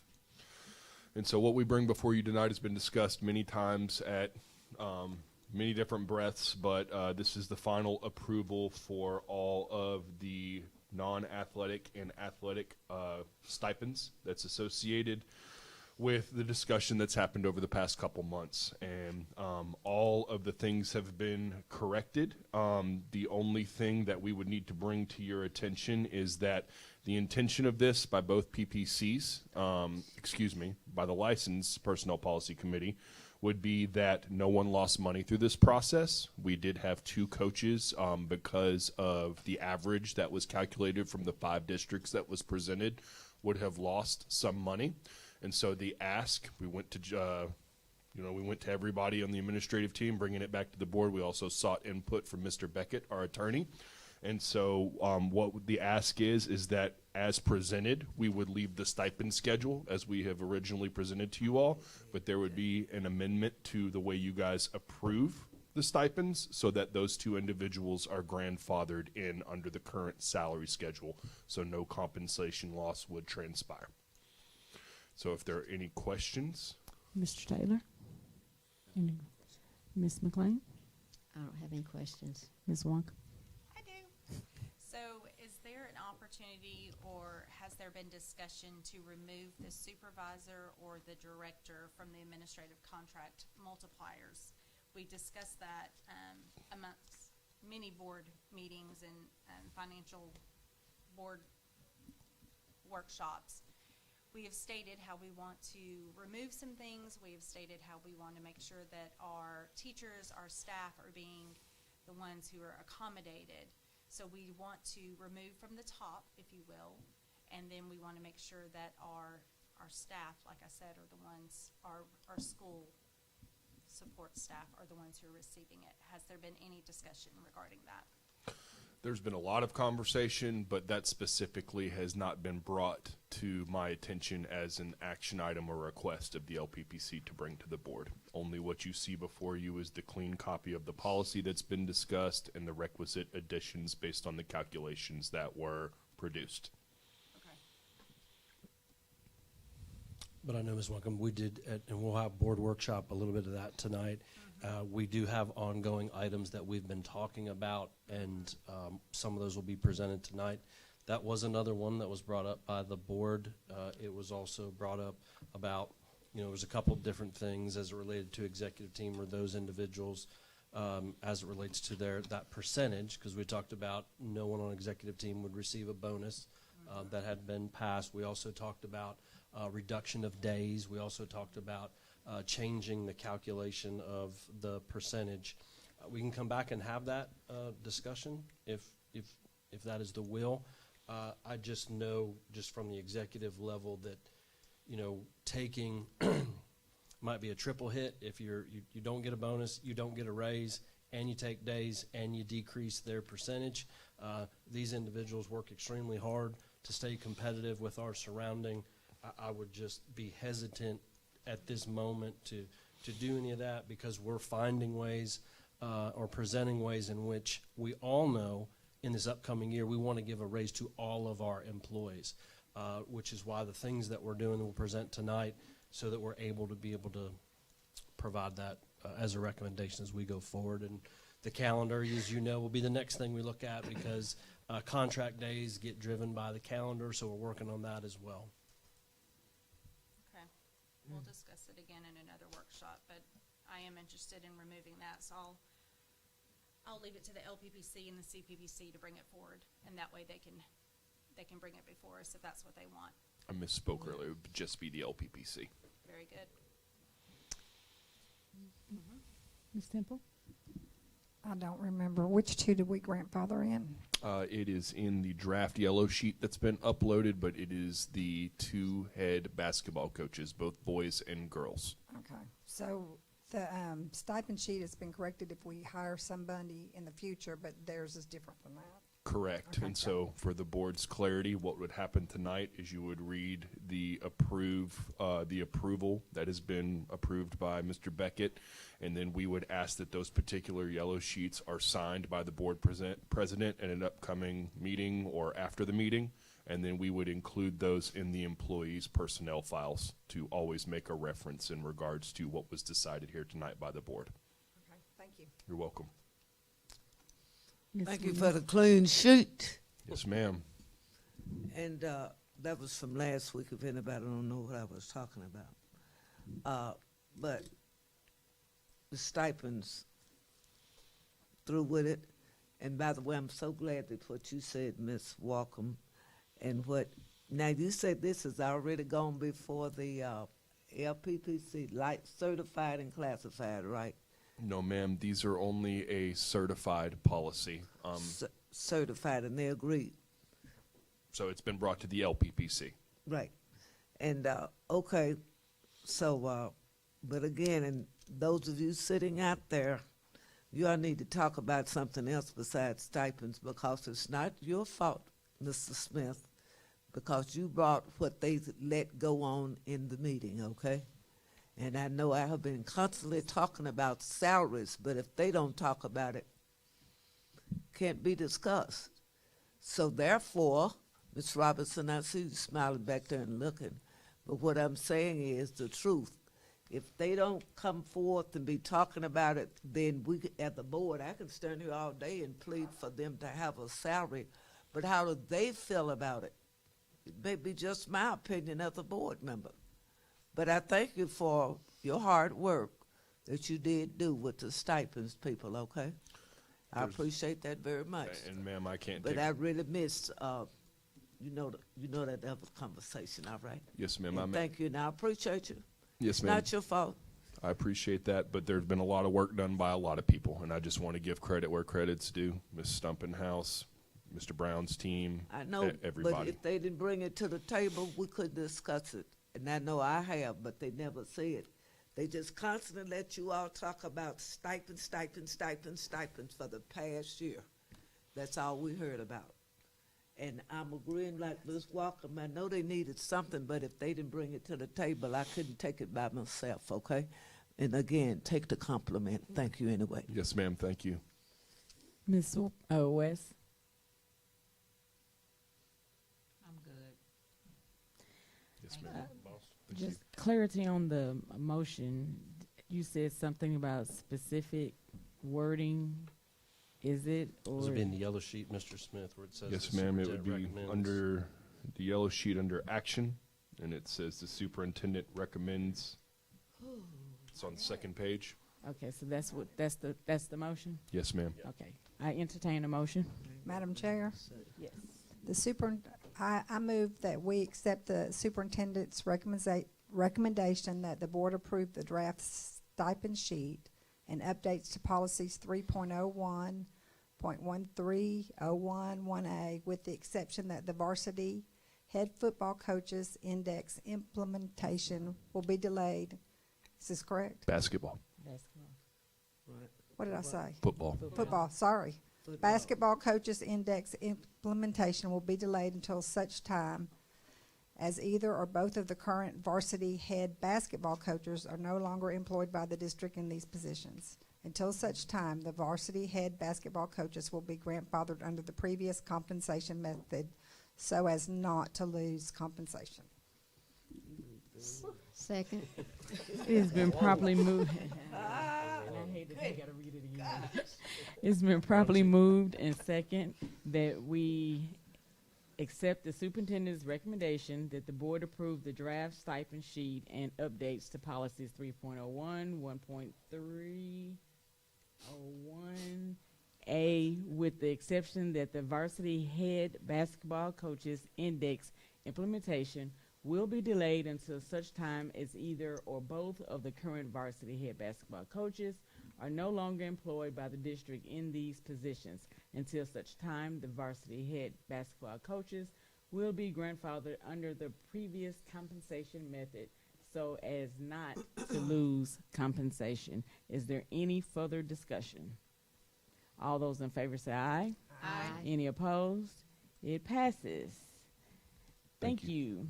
Bye bye. 2026 Thank you, election Mr. Smith. documents. Hello. So, and I think Mr. Brown will come up here, but if I draw your attention to the motion, you had seen this before. We had presented this at our last school board meeting, but the motion will be to adopt the proposed budget of expenditures for the tax levy, which was recommended by Mr. Beardsley.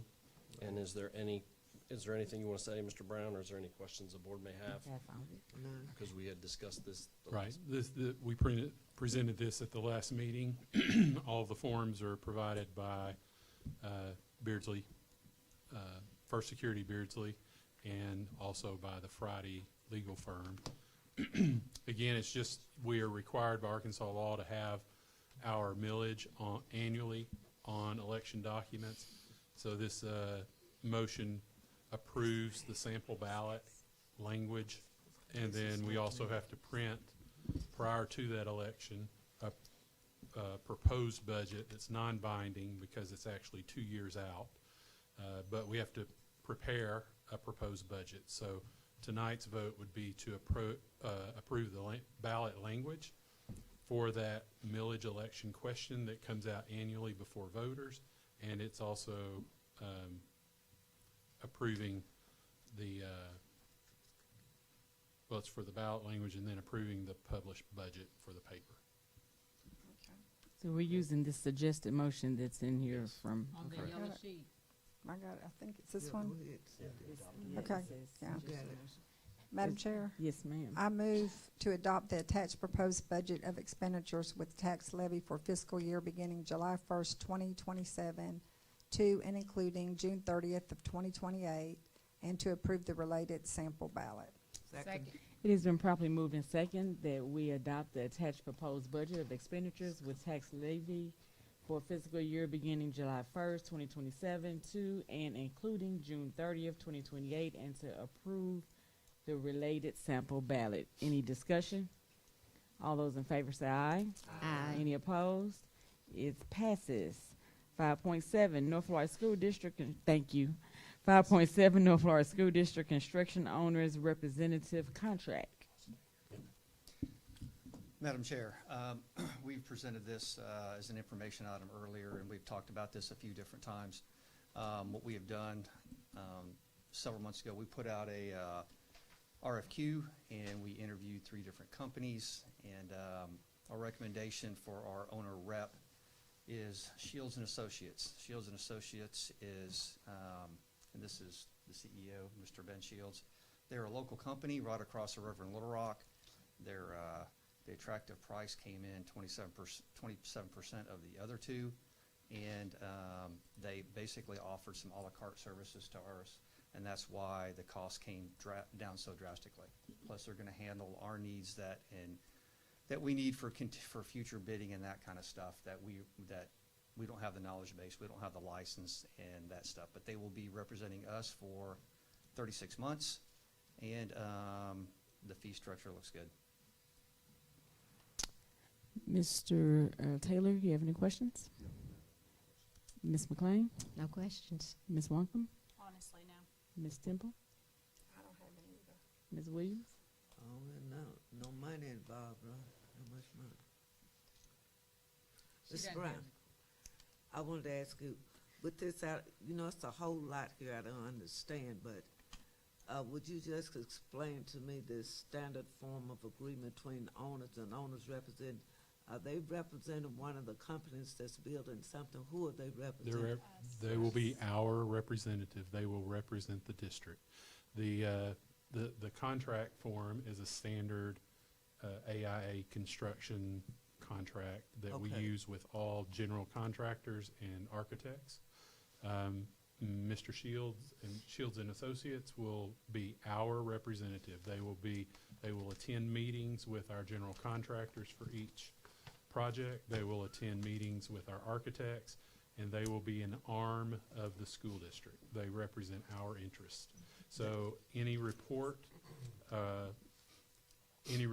that's made by architects or general contractors, or any of the work that is reviewed in the field, construction work that's done, any decisions like that that have to be made will be made. They have the expertise in construction to make those recommendations to us. And so they are an arm of the board and the district. They represent our interest. Thank you so much for explaining that. Yes, ma'am. Thank you. And thank you, sir, for working for us. You're welcome. Thank you for having me. Okay. Ms. West? I don't have any questions, just glad you're here. Thank you. I'll entertain a motion. Madam Chair, I so move that we accept the standard form of agreement between the company right here, Shields and Associates. Is that correct? Yes, ma'am. Second. Okay, all right. It's been properly moved in second that we approve the owner's representative contract with Shields and Associates Incorporated as presented to the board. Any discussion? All those in favor say aye. Aye. Any opposed? None. Welcome. Welcome, Mr. Shields. Look forward to working with Welcome. you. I don't know what they was for. I was just 5.8 North Florida School District Construction Old Main Renovation Contract. I know. doing the same thing. Right, the other one. Good evening. Great. Just- Currently, one of you gentlemen want to give an overview and introduce? Yes, Madam Chair, I want to introduce representative from CDI Construction. They were the contractor picked to do Old Main renovation. Their expertise is in large renovations like this. Some of their stuff in their portfolio was the Robinson Center and that kind of stuff. So when we did the interviews and that, they came out as top. Our recommendation was to that. You voted on that. This is the contract to establish timelines and get that project going. Is there a motion? Or, sorry. Back up. No, you're right. Ms. West, do you have any questions? I don't have any questions. Ms. Williams? None. Mr. All set. Okay. I'll entertain a motion. I move Madam- that we approve the superintendent's recommendation of the approval of the North Little Rock School District Construction Old Main Renovation Contract with CDI Contractors, LLC, as presented to the board. Second. Where did you see that at? Okay, thank you. It has been properly moved in second that we approve the superintendent's recommendation for the North Florida School District Construction Old Main Renovation Contract with CDI Contractors, LLC, as presented to the board. Any discussion? All those in favor say aye. Aye. Any opposed? Great, get to work. Thank you, Freddie. Now, Ms. Williams, you ask everybody a question but me. Because I love you. Thank you, gentlemen, for waiting. Thank you, gentlemen, for being here tonight. Thanks, Ms. Justice. Is there a motion to go into workshop? Madam Chair, I move that we adjourn and go into workshop. Second. It has been properly moved in second that we go into workshop. We are now in workshop, and part of that has already been done, so it should go really quickly. The first thing on there is 1.1, first quarter classroom walkthrough data for Tier 3 schools. Welcome, And Dr. Stoll, and your team. And it's going to be a high level overview. High level in brief. I'm gonna give you a tip. Madam President, members of the board, Dr. Poliski, I'd like to welcome our wonderful curriculum team. This is information about all the walkthrough data that we have accumulated thus far for the first quarter this year. We adopted with the principals the walkthrough lever tools. So we're using a uniform walkthrough tool that the state has given us, and that's we've been trying to get here for many, many years. So this is the first time we're using what the state is using and what they've recommended. And these ladies have kind of tweaked it and adopted it, and they're going to talk to you about each one of their subject areas And I don't remember who's first on the Science. presentation. Dr. Carmichael. Okay, so I'm going to turn it over to Dr. Mandy Carmichael, who is our curriculum coordinator of science. Hello. I'll keep it real brief. Thank you. I'm following your directions, Ms. Williams. So I gave you the questions. I realized that when I copied and pasted from the actual data from the walkthroughs, that the questions got cut off, and I wanted you to be able to see those. So those are the questions. Whether it's science or math or literacy, there are 5 big areas. The first one is the structure of learning. We see that our teachers are doing that very well. The second one is instructional practices. The fourth one, oh, I need to move it forward. Sorry. The fourth one is about student practice, and this is where we start seeing the students aren't doing the actual practice. We have very compliant students. They will listen, but as far as the engagement and are they processing, that's what we're not seeing yet. And then the assessment and differentiation. Again, the teachers are doing fantastic. They're working. There's not a question, are our teachers working? They are working, but do they know if the students are learning? So that's where we're moving this needle in this, is focus on student learning, not just the teaching. We also put in, this was not included in the state walkthrough, but we wanted to know the depth of knowledge questions. On the Atlas, it's a depth of about a 3, not at a 1. So we know that the teachers, and sometimes they'll cast the DOK level 3 net, but then they don't let the students respond at that same level. So we want to make sure that we're implementing that as well. Actions taken. Here are the 3 big things that we've done right now is the training on the HMH resources, which are, they're at a higher level. They are rigorous and helping our teachers know how to teach at that level, and that's part of my job, is to come in and work with them in their PLCs. The science dashboard is making the lesson quizzes, we call them a common formative assessment, so that they're used across the board. So let's say that, Ms. Walcom, that you're using lesson quiz number 1, you have 70% of your students who are passing. What did you do where mine were only 25? So having those conversations and learning from one another. The next step, we have 6 days that when we purchased HMH, the curriculum, we have 6 days of training that we'll be doing in December and January.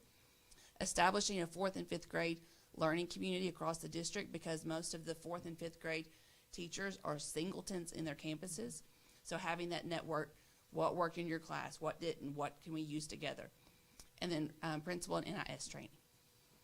Okay. Okay. Next, Ms. Langston's going to give you an overview of the ELA.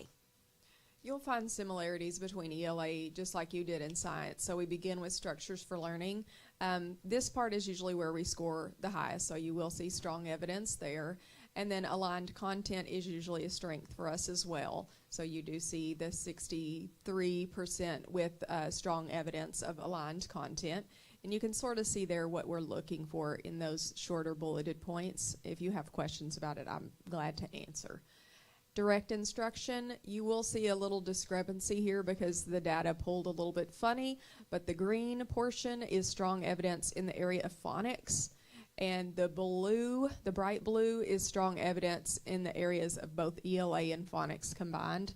Because literacy is a little different, we teach a multitude of things in there. It might be phonics, it might be comprehension, it might be writing. So we're looking at a lot of different things there. But the point is, this is a strength. And then just broken down there, you see what we're looking for in phonics and then what we're looking for in comprehension and writing. And this is, once again, our area of need is transitioning from the teacher teaching into the students doing the work. This is our area of need. A lot of times it's because they run out of time and the lesson has gone over and now there's not enough time for the kids to do their work. And that is the part that we must tighten up on and increase, is the students doing the work, as well as the assessment piece. And you do see it's broken down here for the student practice between those 2 areas that I talked about. Assessment and differentiation is our weak portion. So you see about 40% here is meeting partial evidence, or getting about 2 out of 4 of those look-fors that are there. So that's a portion that we really want to tighten up on. All of our resources include assessments that are built into the platforms. We need the teachers to use them. So some of the actions that we have taken in 3rd through 5th grade, I've trained the teachers on showing them how to use what we call the CAT strategy, knowledge acquisition, transformation, all year long to answer test questions on text structure, main idea, summary, and inferencing. And I've instructed them to use those question sets in their program, Wit and Wisdom. That's the assessments I was just talking about. That will help them to increase student practice as well as assessment and differentiation. In grades 6 through 10, we've provided the resources for student support in writing. Those are anchor charts with sentence stems so that they can increase the evidence and elaboration in the argumentative and informational writing and the dialogue and narrative writing. These are big score points on those Atlas writing rubrics, a large portion of the ELA score. That also increases student practice as well as assessment and differentiation. I've met with the 9th grade team. That was our weakest area of the high school last year, the 9th grade, so we definitely want to meet with them, and provided some strategies for finding the central idea, text structure, and key details for supporting evidence, and have asked them to please use those exit tickets that are provided in My Perspectives, which is their ELA curriculum for secondary. That increases both those same areas as well. And in 10th grade, we created a strategy together and anchor charts for students to attack 10 RC13RI, which is describe how an author uses rhetoric to advance the purpose, point of view, or perspective in a text. That also increases those two weaker areas. Also, I do secondary social studies, sort of. So some of the actions that were taken there, this is not a tested area, but we are trying to work with the social studies teachers to help us with the ELA scores as well, because there is some overlap there. So linking the social studies classes to those ELA practices, we can do that through a program, or not a program, but a strategy called Claim, Evidence, and Reasoning, or CER, in their writing. So as they're reading through historical documents and things like that, they can be writing that what does the author claim, what's the evidence, and what's their reasoning that was given. So that increases student practice. And then linking it also with finding the central idea through identifying the text structure and citing text evidence increases student practice. And then we are also setting up an HMH coaching day for the middle school campus social studies teachers so that they can learn about what's more available to them in their online platform. Now we're going to turn it over to Miss Debbie Higgins, and she's our coordinator for math. Thank you, Dr. Stoll. And similar to ELA and science, the tool is representative of what the state provides, Structures for Learning.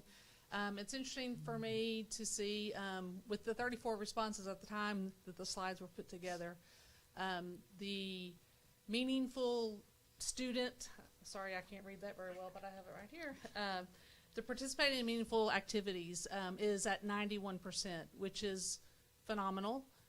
However, when you turn that around to our pacing is at the 44%. Because the meaningful activities sometimes aren't intentional within a time frame, structured, that leads into pacing and we get behind, so forth, so on. So through the data that we're collecting here, one thing I want to mention about this tool is this is just not our collection, it's all the building level admin, our NIS coaches. We want to pull as much data as possible. It's then put into a Google form and it's sent back to our building principals. So then those specific ideas, conversations, next steps are following up. I wanted to mention that as I go through the aligned content, the next slide. The high is with our current foundational connections that are made by our teachers. In math, it's critical. You have to have the foundation, but then you have to make those connections as you move forward. And so we have to build that strong foundation and then continue to reference the connections throughout in the classroom, in previous learning, in real-world application is a critical piece to everything. Moving on to teacher instructional practices. This is an important area also. In terms of grade level content, that's huge with the Atlas. We have to be in grade level content. Our HQIM provides that. Then within the HQIM, we get into the rigor of the questioning and expectations for our students to really expand in their critical thinking and solving math problems. So that is a focus area here. The math instructional practices. Once again, the good things that are going on, the concrete, representational, abstract learning that is happening. That you'll see that with the CRA reference. That's where we get into our hands-on manipulatives. Then you go into the representational, the drawings, and then you go into the abstract, the equations. And when that process is occurring in our math classes, that conceptual understanding is really impacted. So that is a focus area. And once again, the data trends that we're seeing in the classrooms as multiple observers are going in, looking at the data, we go back and debrief and then figure out our next steps. The assessment and differentiation. The data collection system in place is at 38%. That's where, how are we assessing our students? What are we doing with that information? And then what are our next steps in terms of supporting our students and their needs? So that is a focus area. That's where our exit tickets come in. After the debrief, after we've concluded, we've had student practice. So that is an area of focus that we definitely need to expand on and improve on. On the spot feedback, our teachers really are, as was mentioned earlier, working very, very hard in the instructional piece in terms of providing that feedback for our students. So that is a definite glow for our assessment and differentiation. We get into the next steps, and that's where we really have to continue the work in meeting the needs of our students. The small group instruction at 9% is not acceptable. I will say this, oftentimes, depending on elementary is different.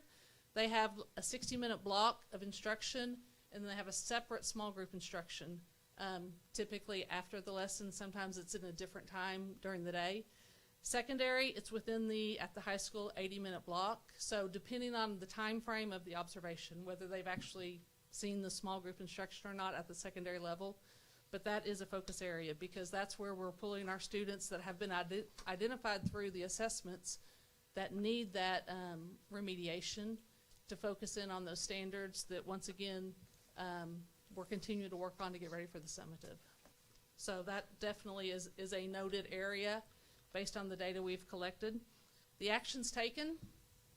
Up to this point, we've had the novice training for our new teachers coming in with the elementary Eureka Math Squared. The CPRL, which is the Center for Public Research and Learning, we're involved in a research study, which is another opportunity to use the data to help support the curriculum in the classroom and making sure the implementation is there for our students to really grow with the level of thinking that's needed to progress and be prepared on the summative. Grades 6 through 8, we've had administration training with a focus on the HQIM look-fors. So as they're going into the classrooms, they know what is the key components to that lesson to ensure that our students are getting that Tier 1 instruction that's needed, once again, to understand those foundational math skills to move on. Focus on the 4 components. So the training has been there with the 6, 7, 8 campuses. 9 and 10, we've done the administration training also. With the algebra and geometry, that we all know is a focus area, and we are not close to where we can be or where we will be. I'm going to speak strongly to that.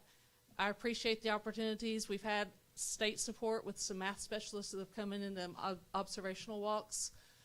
We followed up with a lesson internalization PD just recently, which really helps dig into the prep, the time that is spent, not just the time that's spent in preparing for lessons, but really focusing in on those specific key focus areas, time stamping them within your lesson so that you know that we're not getting bogged down with things that aren't as critical in terms of moving forward. Identifying those focus essential standards. The PLC, once again, we've modeled a lesson, or I've modeled a lesson once we went through the HQIM and the look-fors with that admin training.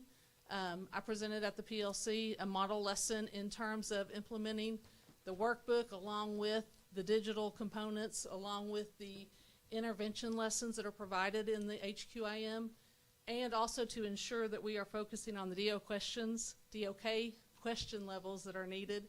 There's an item analysis within the HQIM. So based on the data that we've collected and those focus areas, those are the actions that have been taken. Our next steps are here. We've working on completing the interim data analysis. I think most campuses have completed 7-8, is still working on some makeup. The key with the interim data, which I'm sure we'll have conversations soon, is that the interims test all standards within the grade level, and obviously we've covered 9 weeks worth of standards. And so that's where there's going to be a discrepancy in that data, but we're going to key in on the standards that have been taught the first 9 weeks, and then take that data to see where we are and use that to provide our remediation and our intervention that's needed to help support those students that haven't mastered the standards. Eureka Math Squared, we do have 2 professional development days coming up in December, and we're going to focus in on those elementary campuses. Once again, they're in need of support that possibly don't have as much state support. We have 3 campuses, Amboy, Boone Park, and Glenview, that do have a state coach that comes in, but it's not as consistent as is needed. And so I want to focus in with schools that don't have those opportunities for that PD in December. And that's everything. And I just want to brag on this team. They are amazing, smart ladies. We meet weekly to talk about their data. And they are in schools and in classrooms. When you come to our building, you usually don't see them much because they are in campuses walking with leaders. And so it's just, they are really good at their jobs. So I just want to brag on all 3 of them because I'm very lucky to have them in my department. Mr. Taylor, you have any questions? Yes. Are you seeing measurable improvement in student growth or proficiency so far? Yeah. And especially from the end of last year and the first 9 weeks? So what we're pulling in the interim, and as Ms. Higgins just said, it's the interim tests all the standards. So what they would be on the summative, but we've only covered 9, so only 9 weeks for us so far. So as they're coming in, we're saying, okay, what standards have they covered already and where they should be? So we haven't had a chance because the window's still open. So we're seeing some growth. I know that North Little Rock 6, Agri and Veterinary, in the 4th grade, Ms. Cochran, showed 5% growth, so we're excited about that. Indian Hills, Ms. Thompson in 4th grade. So I don't have the whole picture yet, but we are testing. Yes. But just as the windows close or as they take up their interims, I'm pulling in some growth. So yes, we are.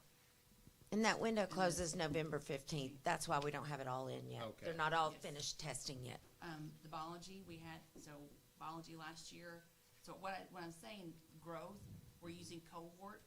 So as the 4th grade have moved up to 5th grade. Right. So we're using the same apples to apples of where they were and are we growing them. And we saw from biology, 9th grade doesn't have a science test. So I took their 8th grade. And then so the COE and high school together had a 3% growth from where they were from 8th grade to just now. So I'll look for big things to continue to happen, but that's the information I have at this point. Okay. For science. Same thing. And I'd like to follow up a little bit about the cohort data, because that is, and it's a work in progress, as mentioned. But what we are comparing, the summative versus the fall interim, the next piece of information obviously will be the winter interim, and that's where we really hope to see that growth, because that's where we will see more of the standards being covered. Plus, we're spiraling in from that first interim data information. What supports do we need to go back and work with our students and provide interventions to help them master those standards? So that work is in progress. Okay. For ELA, I have to give a big shout out to the high school 10th grade team for increasing their overall proficiency 3 percentage points. So, like my colleague said, we're looking at how they performed at the very end of 9th grade. So you've got a whole year's of instruction under your belt, whereas now you're in 10th grade and you've just got 9 weeks. So to show growth is difficult to do.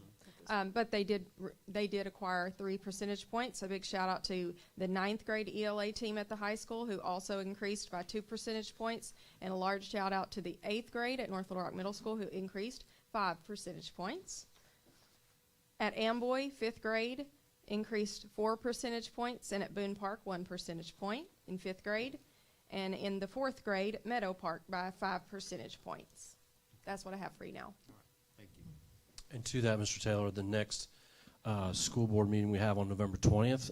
All of our Tier 3 schools will be presenting their Cobra stat, so you'll get to see each of those individual campuses, their quantitative, their qualitative. So some of this information that they're sharing as we close the testing window, those principals will put that in their presentation, so you'll see it by school.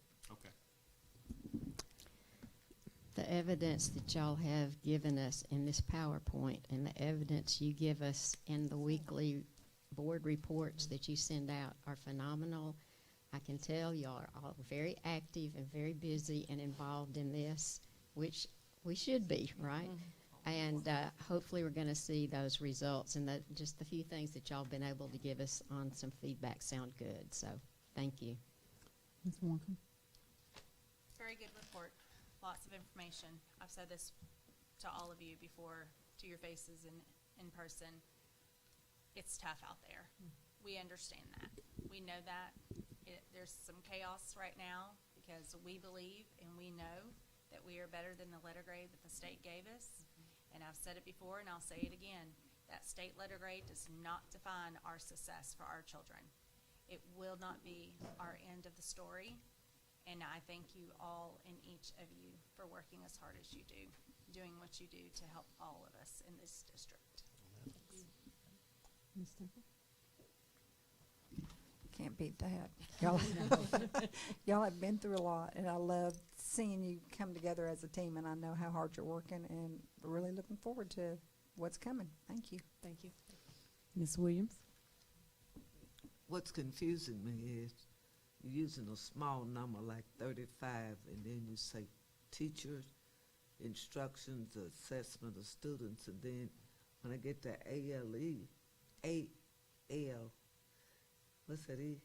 That you'll have a larger number of people you've done. Tell me why it's just so small. You're only doing a small portion of this. You're not giving me a full evaluation of what I'm talking about. You come here in student source, I'm gonna go down where I see some numbers, okay? Which slide, Ms. Williams, so they know which slide you're referring to? I'm fine, excuse me. Thank you very much. I'm getting to what I want. Okay. Thought you knew. Like on the science, you got the teacher instructional practice and you have 25 responses. What is that?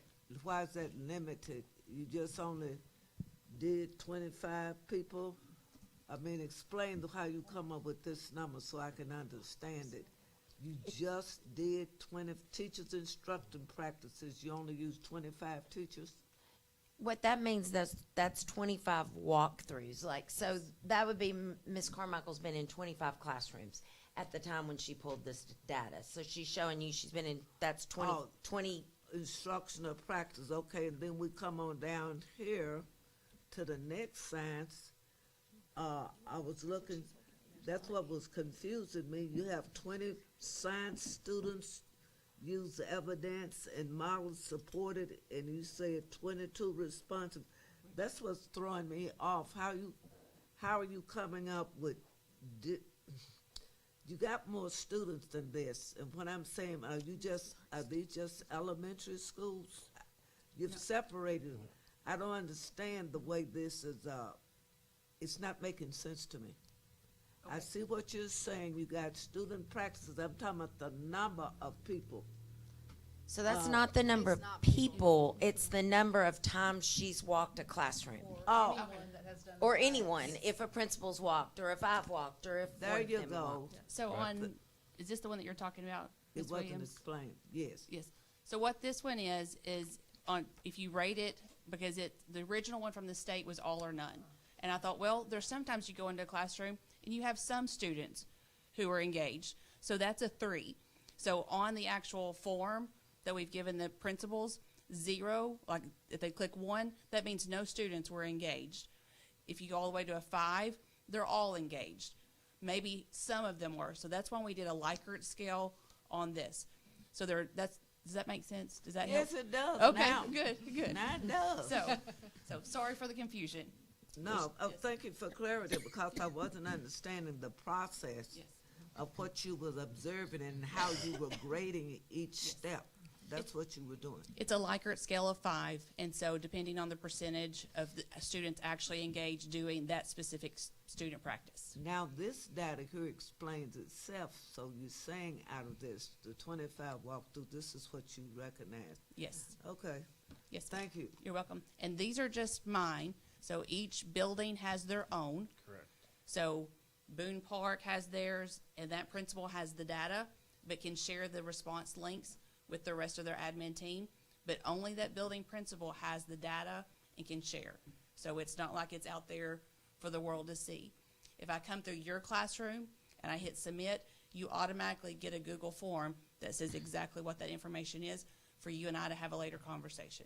So how do they do this 9 weeks? Which part? I'm just talking to you all. No, like Hey, if which? you hit that button, how did they do this 9 weeks? They just had a 9 week period. We're going into the second 9 weeks. So this okay? is the 9 weeks. That's Right. what I'm saying. First Yes. 9 weeks. First 9 weeks. From last year. This year. This year. This is this Hey, year. you messing me. You talking in my mouth, all in my Kool-Aid and don't know the flavor. Let me explain. I was saying you got this data from this 9 weeks. Yes. I said, were you able to go back from the last 6 weeks of last year to sort of to compare to how students have improved? So I wasn't here, and I didn't have this tool, and it wasn't collected last school year. So Thank we are you. baseline data. You know, because what I'm really concerned about, if there is any improvement, you understand what I'm Yes. saying? And what about you, Dr. Carmichael? That's Yes, Dr. sir. Carmichael. I'm Oh, Miss you Higgins. Dr. Higgins. Carmichael. That's Miss Higgins. All right. So for math, and I was here last year, and I can speak to this because the dynamics of the tool we currently have in place, I really feel like is going to push us beyond. In terms of first 9 weeks, here's our data. We're going to do the exact same thing to compare first 9 weeks to second 9 weeks and to see the improvement, because obviously the reason we're collecting this data is to determine our action steps, our next steps to see that improvement. And so we're going to take the first 9 weeks data, collect it with our second 9 weeks data. That's going to be a true comparison with the same students. Thank you. See, the problem is we are concerned about our schools, but the public needs to hear that what we're doing is data, we are data driven. And what's happening, because it's, it's frightening, Absolutely. and we need the board realize where we are. But we have to have that saying something out here Yes, ma'am. to our stakeholders that there is proof of the pudding. We are moving in what you're doing. And thank you for explaining about your want, those who not doing and those who doing and those who trying to do and couldn't do. Thank you. You're welcome. So thank all of you all anyway. Bye. Thank you. I just want to add to that, Ms. Williams, that, like when Mr. Poor was talking about systems, so this is a very good example of what these ladies are presenting, because last year, each school had a different walkthrough tool. And so this is now getting us consistently, no matter if it's a curriculum content person that's an expert or that principal that we've trained on that, we're all looking at the same thing, and we're all looking at the evidence of what is good that's happening and areas where we show that we've got to grow. Like they talked about student engagement. They also talked about formative assessment, making sure that the teacher understands at the end of that lesson who got it and who didn't. Now the other thing we're starting to work on is circling back professional development on key areas of weakness, which is what they're getting ready to work on with teachers, and they're also working on that with our network instructional specialist that some of the board approved in that. So they're going back to push in that professional development in these areas of weakness. So I just wanted to use that as an example of now look at this systemically being consistent, that we're all talking the same language. Well, Is that fair, ladies? That's Yes. very good, Yes. because I'm glad you explained it, because I'm looking at blocks, but not really on the concept of these blocks. Yes. And so, and again, you weren't in my Kool-Aid, but I just didn't have the opportunity to talk. Yes. Thank Put you you very down. much. I do also think it's important that, because I know that teachers talk whether they're at one building or to another, but from kindergarten through chemistry and through K-12, this is the same tool That's right. that's being assessed district-wide. So it's not like, well, we got an easy tool here or a more difficult, or, man, they raked me over the coals with this one. That's not it. It's the same tool, same conversation, same training, and where are the deficits so that we can address them effectively. And we didn't have that last year, so it's hard to compare this data to last year's because we didn't have this tool last year. This is the first year we've had a consistent tool that we're using across all grade levels. Okay, thank you. I will say for English language art for elementary, we did have the tool last year, but only for the schools that had state departments support, so our DNF elementary schools. So I can tell you that one area that we've increased on between then and now is aligned content. We used to score quite low on aligned content. Teachers didn't know the standards too well, and they were kind of teaching to the old standards. So we would miss a lot of points in that area. And now you can see that's actually a strength for us because they're understanding the standards. Thank you. Spoke so eloquently. Well, thank you. Ms. West? I have nothing. Thank you all so much for all that you do. Thank you. And your hard work. Great job, ladies. It is appreciated. Thank you. Next time. Till the We've next time. already covered 1.2 and 1.3, so we're down to 1.4, network wraparound services model overview. It's time to go. Time to go. Okay. Ms. Robertson. I'm going to introduce you and then. Okay. I want to introduce Madam Chair, board members, Dr. Poliski. I feel like I've been up here half the night. I want to introduce Sarah Robertson. She's our coordinator of wraparound services. She's going to bring up some of the wraps, and I want you to know most of our team back there has stayed through this whole thing just to be here to support her. They have done some great things this year, and so Sarah's going to give you some data just to let you know about all the good things they're doing. Yes, that's exactly what I'm going to do. I'm going to do it quick. So we know that the problem that we're looking at is that last year we had 1 in 4 of our students was chronically absent, and these are the barriers to attendance. We've talked about that before. I'm going to do 2 things tonight. One is I'm going to give you some data, but I also want to give you that qualitative data. So I'm going to ask Ms. Hughes to come up. One of the things that we know is that this role is different from what it was last year. And because of that, we needed to really focus on some professional development. This is the professional development that we have done this year. But I also wanted to put a little bit of why behind that. So I'm going to turn it over to Ms. Hughes. And she's going to speak a little bit about what she's done. Good evening, everyone. I first want to start with thanking Dr. Paluski for allowing myself to invite the school district into my world. My previous role was as a juvenile probation officer in Jefferson County, and I had spoke to Dr. Paluski and Dr. Stoll and Ms. Sarah about going down to Jefferson County to look at how they run fins and truancy. We had a chance to share with Dr. Paluski the issues we have in our district with truancy and some of the barriers that we're having with getting assistance from the city with helping us with those truancies. We had a chance to go down there October 20th and meet with Judge Brown as well as Dr. Barbara Reed and the Pine Bluff School District, and they shared with how they work with the court to really solve issues within the system. I know it was eye-opener for Dr. Stoll as well. Because it's a really a model that we really need to try to get here in our area, because what they have in that core system is they not only have the school districts there, they have all 3 school districts that serve Jefferson County, but they also have counseling agencies as well as other providers that work with those families, and as well as DHS that are right there in that courtroom to give families what they need. They use the FIN system to file truancy, which actually, as we all know and as we're learning this year in this role, there are a lot of families that have way more issues than just their kids not coming to school. And I know we've all spent a lot of time here talking about data, and one of the things that I always share with Sarah and the rest of the team, we all agree on, is that we got to get past the data and really look at the stories. I know that Ms. Valley just passed you all a flyer that I really need us all to look at, because these are the things that our kids are dealing with right now in the system. You know, yes, we are listed as an F grade student, but our kids are really suffering at the high school level. We are dealing with, as you say, home. I know Ms. Wonka and I had that conversation last year about dealing with homeless students, but this year has been a lot different. I've only been on the district a year, and just this year seeing it's way different and really intense some of the work that we as RAPs have done over this year compared to last year. Last year we were parent engagement, but as we started diving in to why these kids are not coming to school, we kind of opened Pandora's box. And it's really heavy in a lot of ways.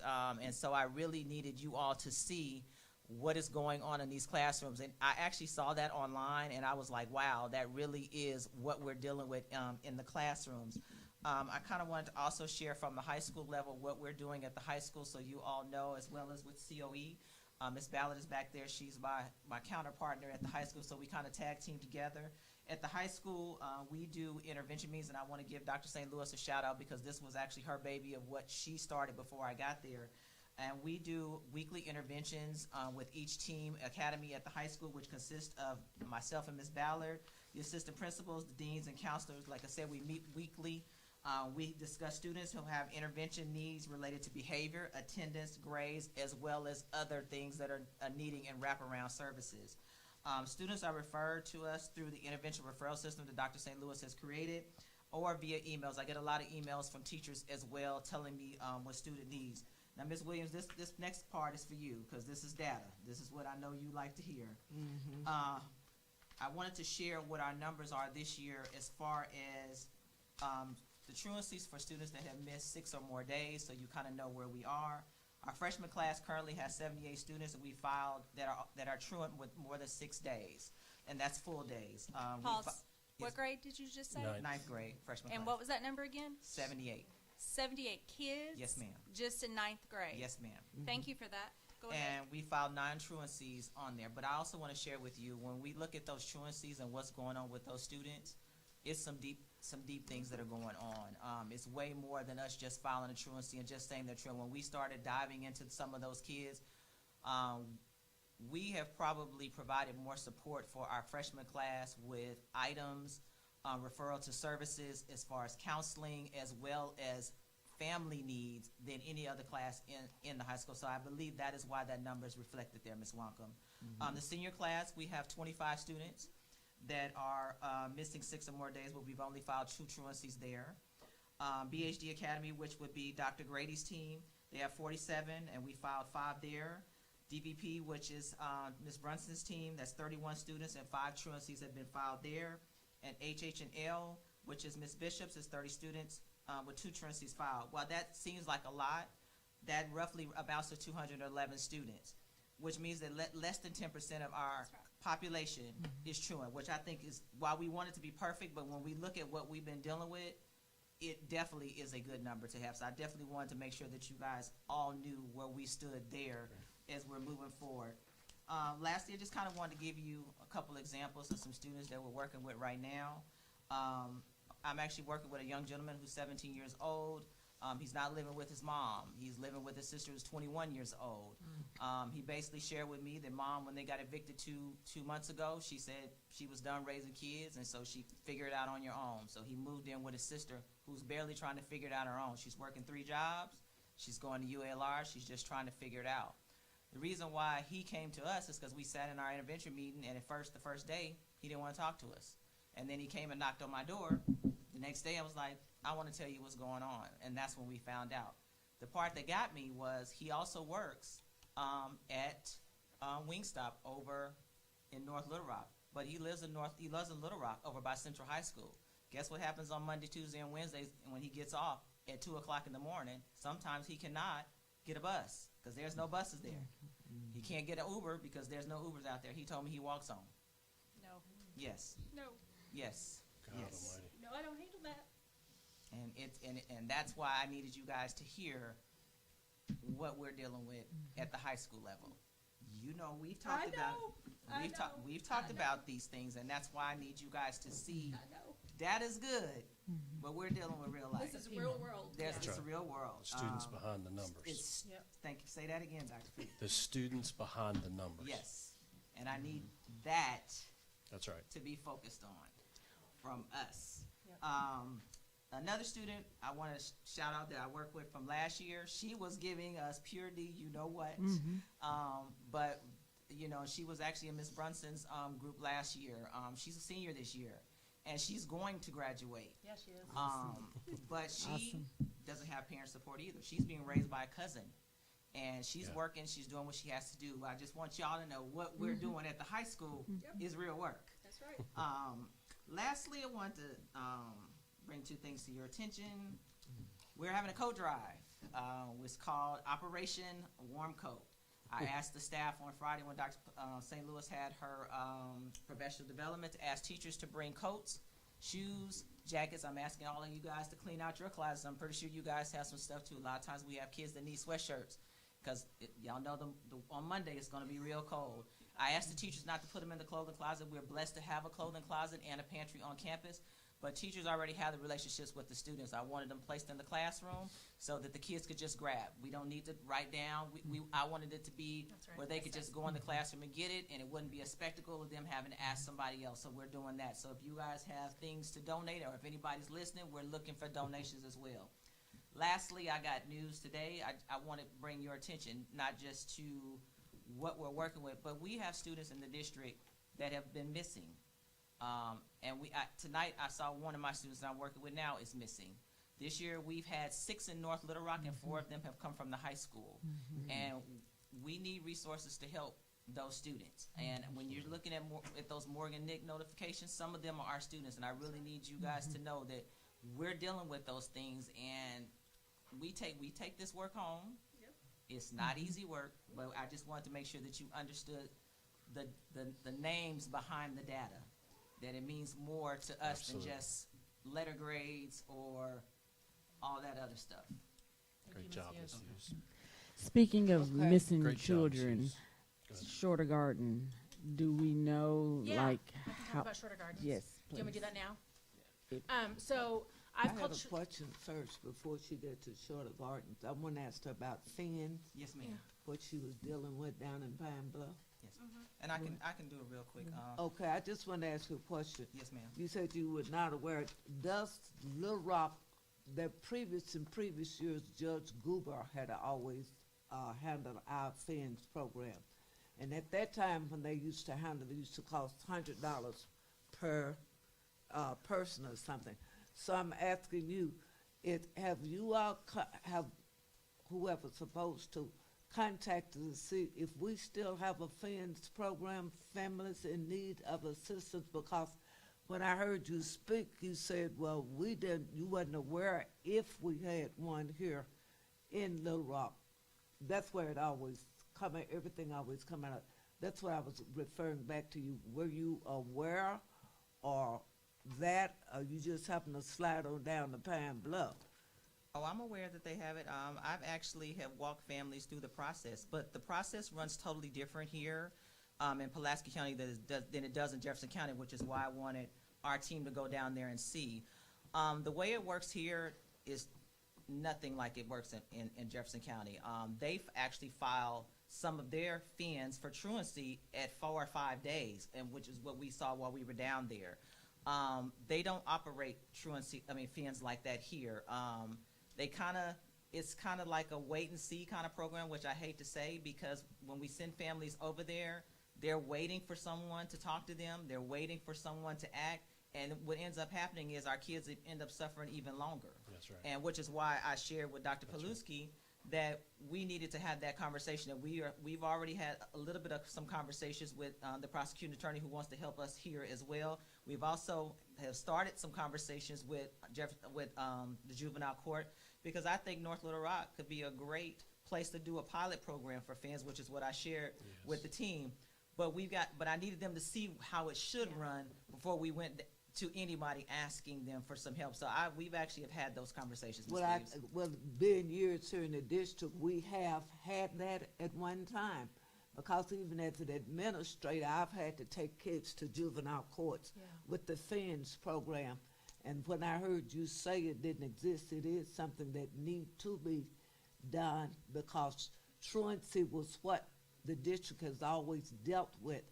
And Judge Goober, I believe, and Judge Williams were the 2 judges that we dealt with during this process. And I don't know why it deteriorated, gotten through, but maybe times weren't as they are now.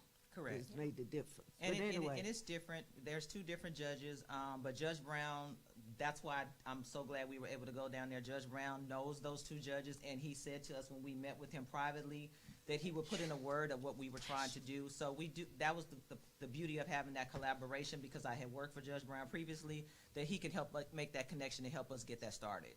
And Well, something we hopefully- saw when we were there that just floored me was kids that were getting in fights at their high school campuses were coming before that judge. And so, like, that was amazing. To see the things that they were doing in that courtroom was just phenomenal, the But then things they were doing. Also to get the perspective from the superintendent on how they balanced How that. they worked together. It really is a partnership that to be modeled. Well, it's something that the district have to do, but I do know at one time Yes, ma'am. it Yeah. did exist, not that it never Yes, ma'am. existed, okay? Yes, ma'am. All right, we can move right along. So, Shorter Gardens update. I've been calling both, thank you, Ms. Hughes. I've been Thank you. calling both the property management at Shorter Gardens as well as Northbridge every week for about the past 3 months, as soon as we found out about this. And there's a lot of rumors going around. There's a lot happening. So what I know to be true based on the conversations that I've had with those two folks, one with the actual Shorter Gardens management person, I talked to them, the last time they called me back was about 2 weeks ago. They said that they have not decided on what day they were closing at that point because they are waiting for payments from HUD. And then Northbridge has been really great about I called them about once a week, and they have said the exact same thing, is that they have not been onboarded from HUD yet to be able to administer vouchers, and so we're really in this waiting period. So are our students still there? Our students, as far as we know, our students are there. Both Northbridge has asked me specifically, because what I said is I just want to know what the next step is so we can help our families when it's time to help. They said that they want as little interference right now as possible, so our RAPs are checking in with the students at the schools. We have the list of all the schools. I'm doing a weekly update to all of our RAPs, and then I started including our counselors this week as well. So we are trying to just stay in that communication. The number one thing that I was told was that families need to wait for those vouchers because we don't want them to lose their vouchers. And so waiting, not getting bought into the drama and the rumors, really waiting for those vouchers, but the government shutdown has put a huge stress on those families, and I was happy to see the city intervene this week. We do know every child that lives there, and we have that list, and we've been monitoring that list as well. Is that good? Okay. So this is kind of our philosophy of how we're doing work this year. We're helping, which is quick and practical and immediate. You've seen a lot of that this week especially. And then change, which is slow, cultural, and systemic. And it's just going to take time. One of the things I say every time I meet with my amazing team behind me is we can't solve poverty, but we can give some people some food. So we can do what we can. So we respond with help. This is my team. They are phenomenal. I invite any one of you to go to any school and hang out with a RAP, and you will see the amazing work that they're doing. I could not be luckier to work with these amazing humans.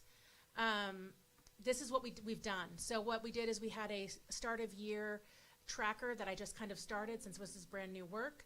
On the left, you'll see the issues that came up. School supplies is such a big deal here because it was back to school and people needed school supplies.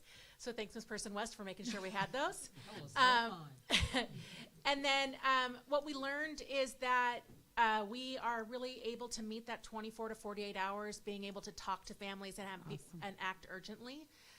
That transportation is a huge issue, and it's going to continue to be, especially with our chronically moving families. And then we're learning that the more time that parents spend with RAPs, the more trust they have.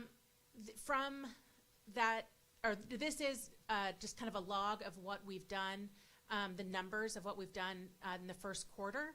And I think the most of my time and of the RAP's time has spent with the people who are in transition, either in housing or with transportation, also making sure that they have food, supplies.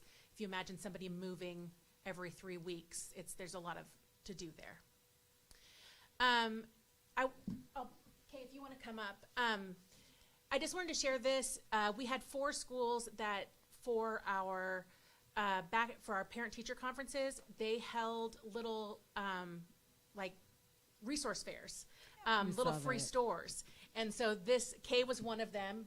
And I wanted to give Kay an opportunity to talk. She's at the elementary school, a little bit about the work that she's doing.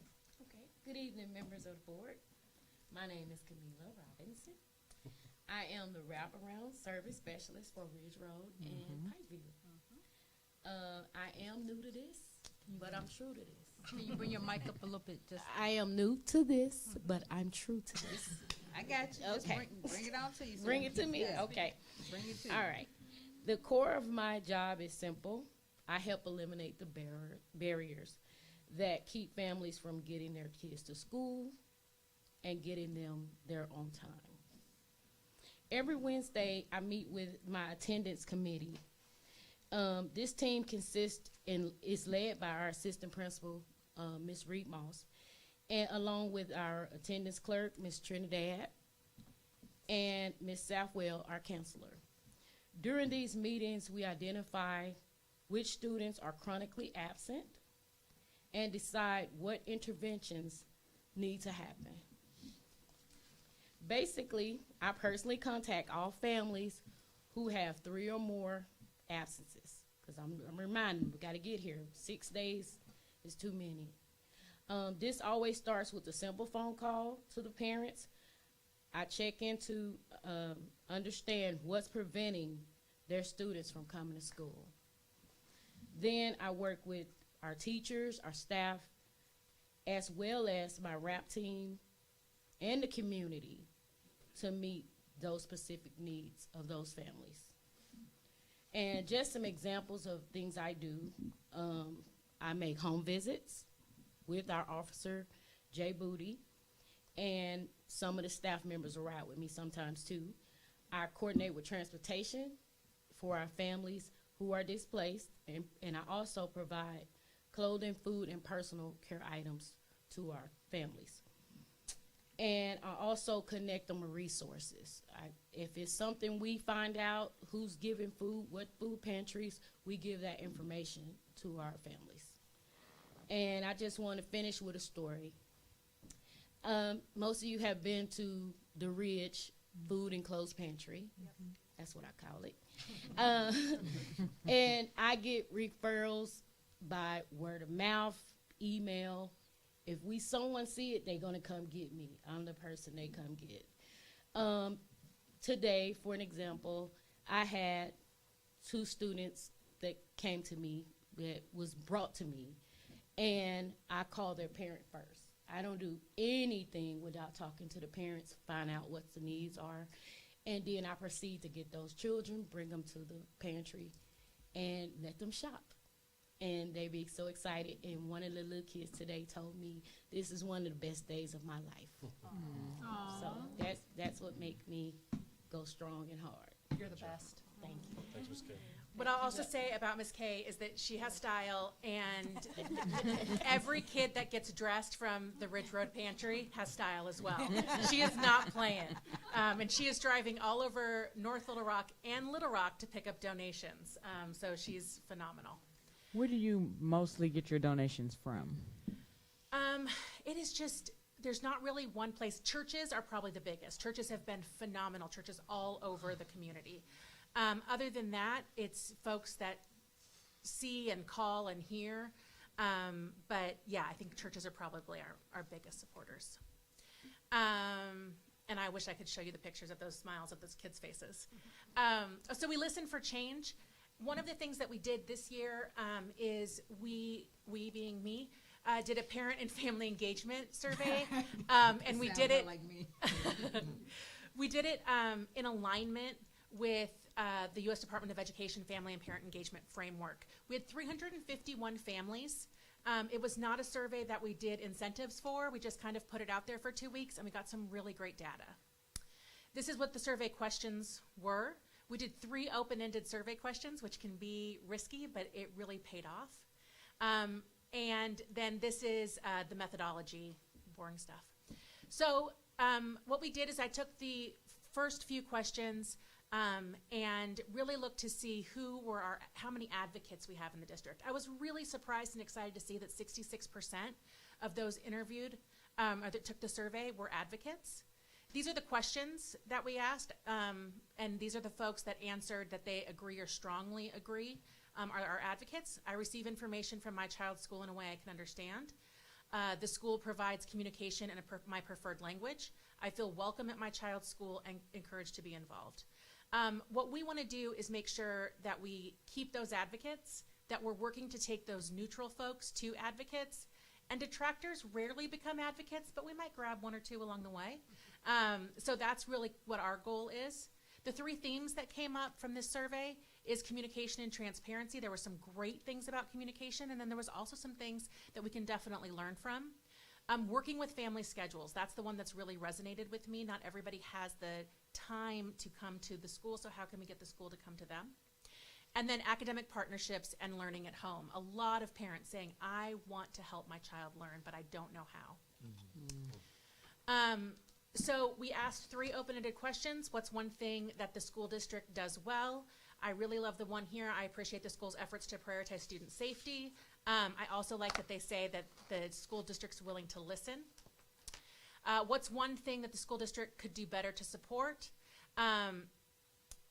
What you're going to hear over and over again is families not having the time to meet the school in the way that the school is trying to meet with them. Also, there's a few families that raised their hand and said, hey, this thing doesn't feel right to me, and I would love, if we could figure out a different way to do this. But there were no strongly discouraging comments. They were all really helpful. This is my favorite question. This comes to the heart of the work that we do. What's one thing you wish your child's school or the district better understood about your family or community? And these are the ones that I think that really speak to the heart of the work that we do. I love we are paying attention and we want to be a part of our child's education. Parents are committed to the work and they just sometimes have barriers. Okay. So what we've done is we've taken that data, we've put it into 4 different goals. Diversifying engagement. So we're going to do a Saturday resource fair to see a time if families will come. We're going to do that in the new year. Then communication and resource gap. We're going to partner with Shared Services Department, create some online tools, some YouTube videos and other things, ways for families to engage. Reimagining how we do things like registration. How can we reach out to those families? Could we do some mobile registration things? How are we talking to folks in the summer?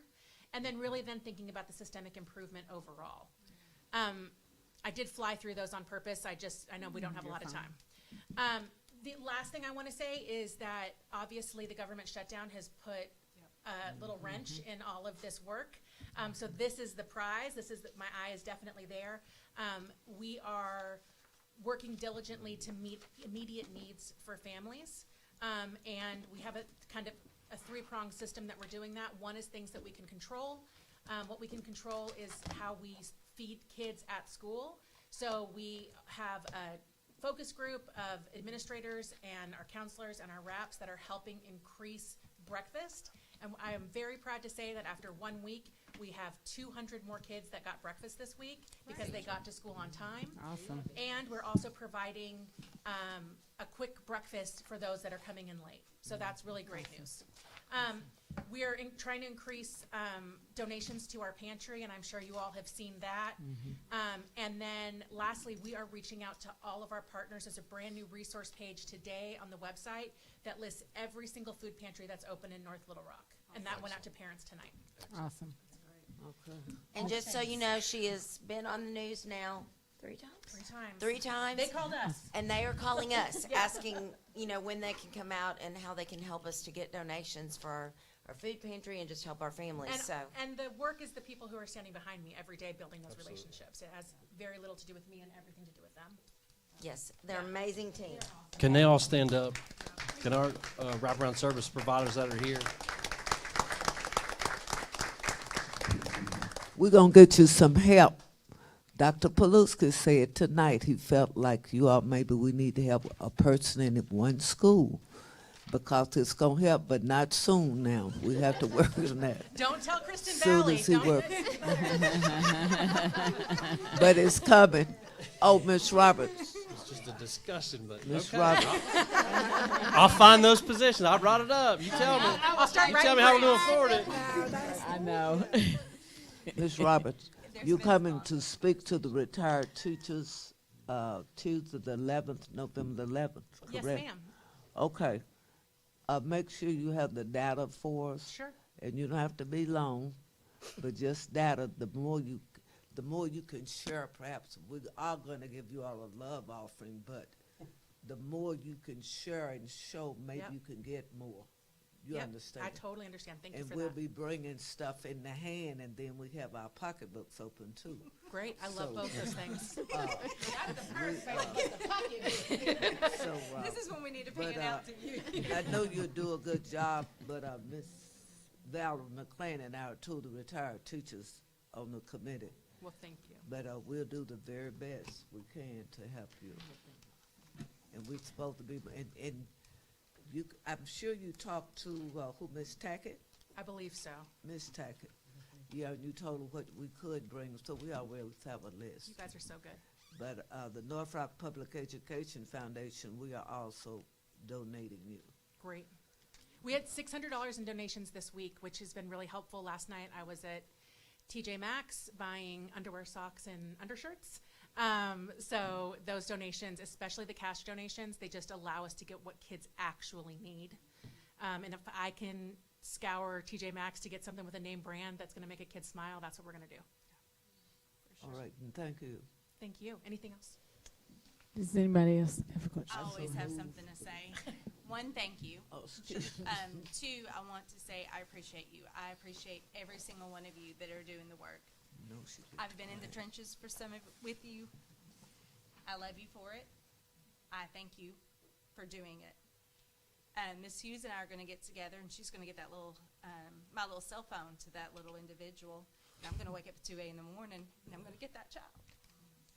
That's not going to happen on my watch. That won't happen again. I just was. That's not going to happen with me. So Sarah, reach out to David's Burgers. They want to help us. They want to do a underwear and sock drive. And Amazing. So that's what we need right now. Yep. That is our need from what I understand from you guys. So David's Burgers here in North Little Rock is helping us with that. So make that connection, and then we're gonna do our best, and we're gonna make sure that we come through for our families in our community. I do have one request.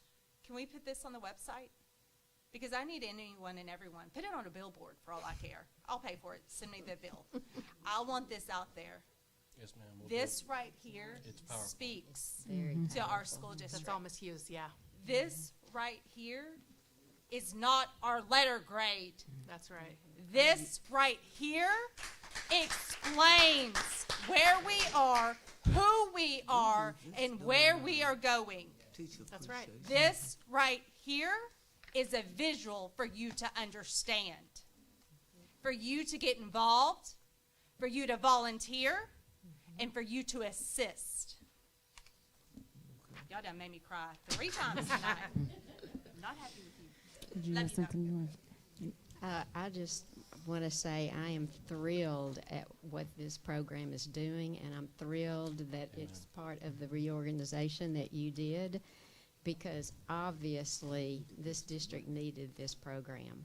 And as we've heard before, maybe we may have to even expand with a few more people if we can.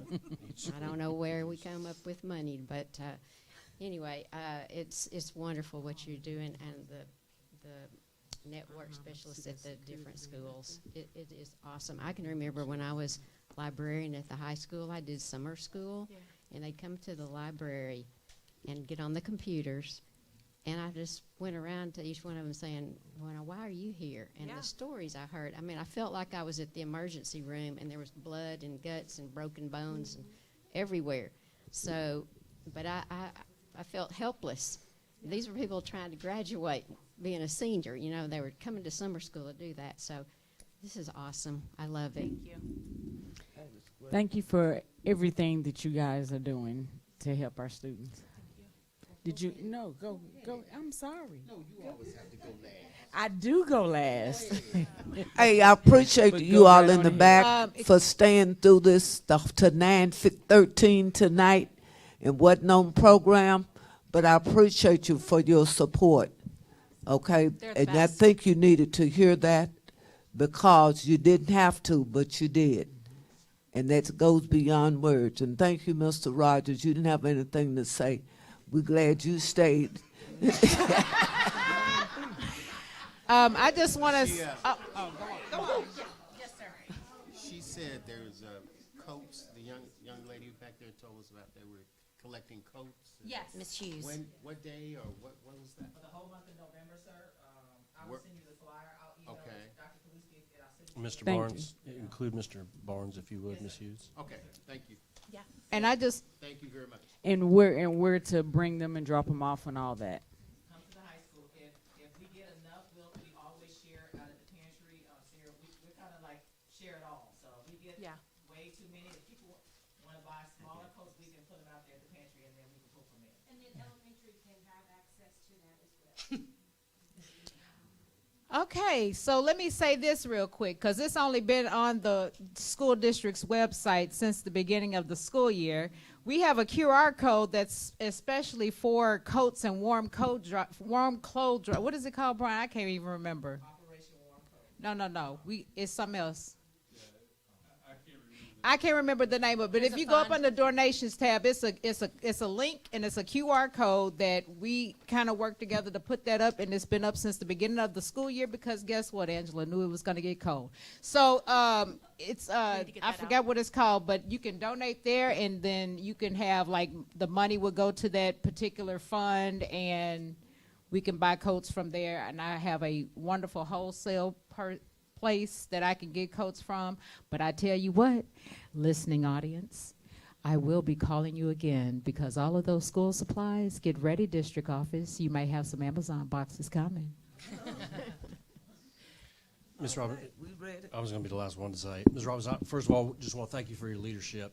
And I want to thank all of our wraparound service providers that are here. I know this is a new structure that we put into place, and you all couldn't have done a better job coming together as a team.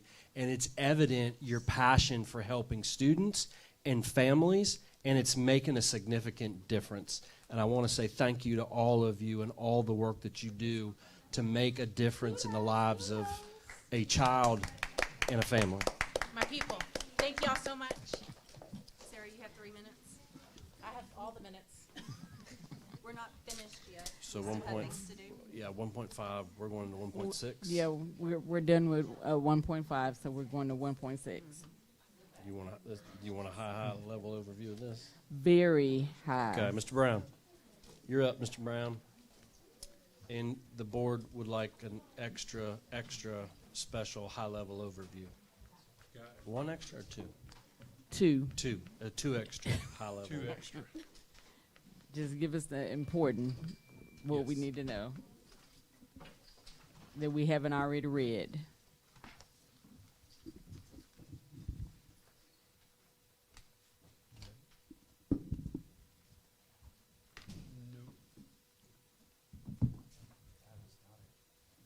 It's the budget workshop.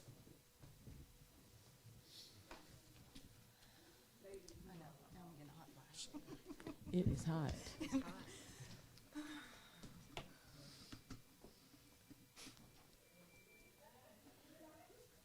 All right, so I'm going to give you just two quick items tonight. One was you all had asked for an update on the bonus information, so I'm going to give you that.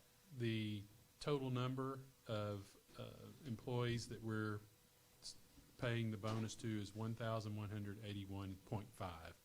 There's a few part-time employees out there that sum to the 0.5. The gross, you also ask about what was the updated gross payment of the bonus. It is $982.01.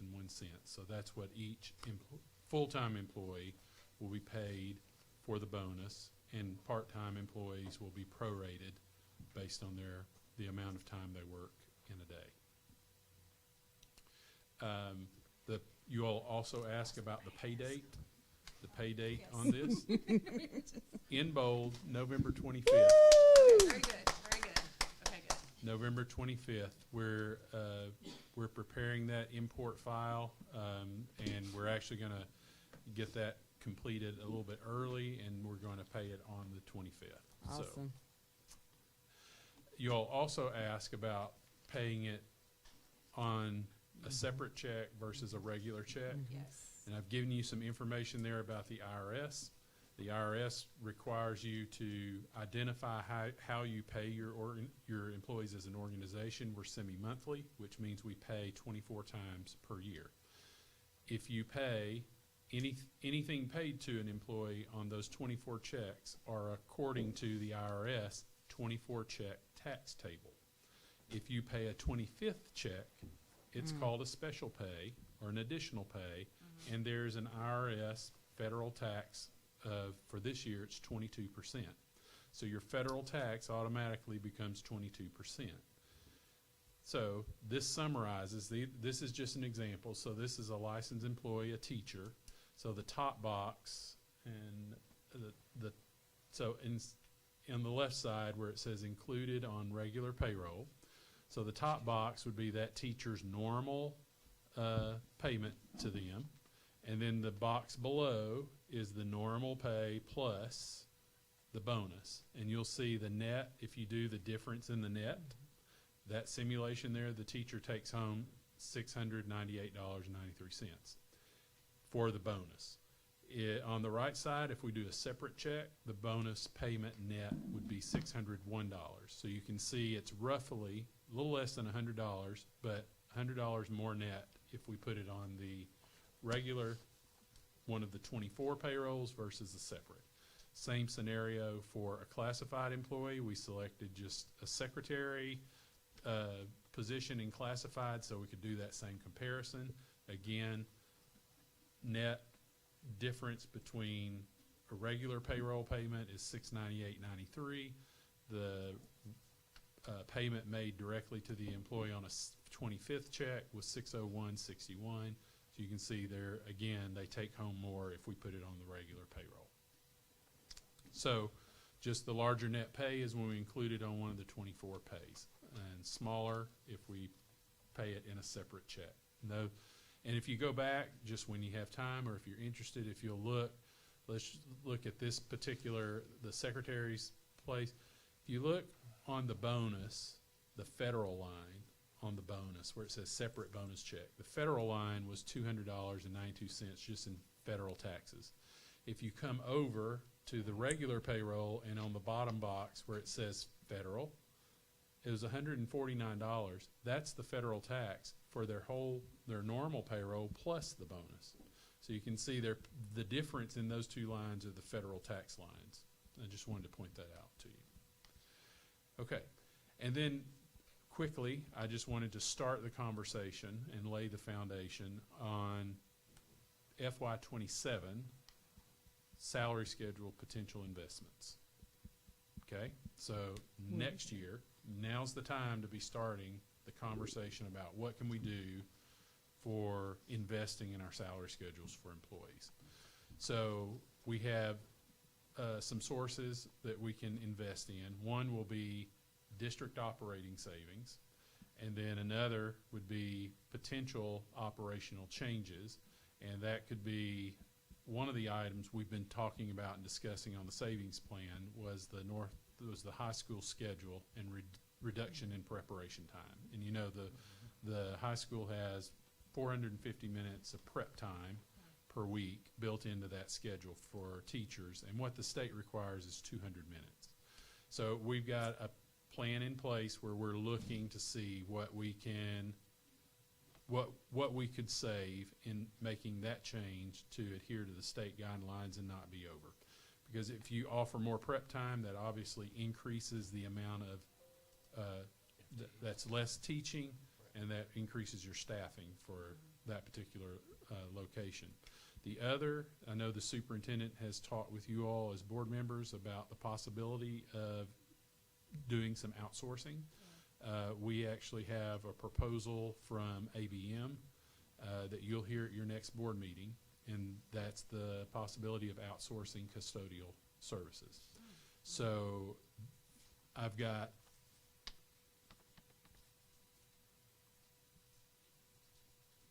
some information in there that you can read on your own about the ABM proposal, but the company will be here and walk you through that proposal at your next board meeting. I've already scheduled that for you. But on this particular, on the page where I sort of summarize the money, these are conservative numbers for you. Between now and December, I'm hoping to bring you some finalized recommendations on what we can invest from district operating. The $852,000 I feel is a conservative number. I may be able to bring you more, but I need to vet some numbers between now and then. So, and that will just take some time. But the savings from the proposed operational changes, reduction in the preparation time, again, I think that number is a conservative number. I've estimated 13 positions between high school and COE that we could absorb. We've had a company looking at that with us. It's called Cardonics. It's our master scheduling software that we use to help us obtain efficient master schedules. That company is also looking to see if we reduce the prep time, how many teaching positions we can absorb. So I believe I'm going to be able to bring you a larger number there as well. The ABM proposal, we already have that proposal in hand. They'll be here presenting that to you at the next meeting. That is a $450,000 operational savings. So I believe at a minimum, we're going to be able to invest about $2 million if you all accept the proposed operating changes and from the district operating savings as well. I believe we can invest more than $2 million in our FY27 salary schedules for employees. And I'd like to point out that that would be just this conservative approach alone will be the largest district investment in salary schedules in over a decade. So, say that again. It would be the largest district investment in salary schedules in over a decade. Thank you, Mr. Brown. Yes. Wow. So, I'm sorry. Dang it. So is it safe to say that, thank you first of all for the breakdown to show the difference between if it's in the paycheck or a separate paycheck? Yes. Is that available for all the staff to see? Because that's the hot question is, I don't understand why I can't get a separate check so I can get more money. Is that available so that I can say there's an example? And I'll answer that. So what we typically have done is we send out a memo right before or shortly that says, here's the date, here's what you can expect.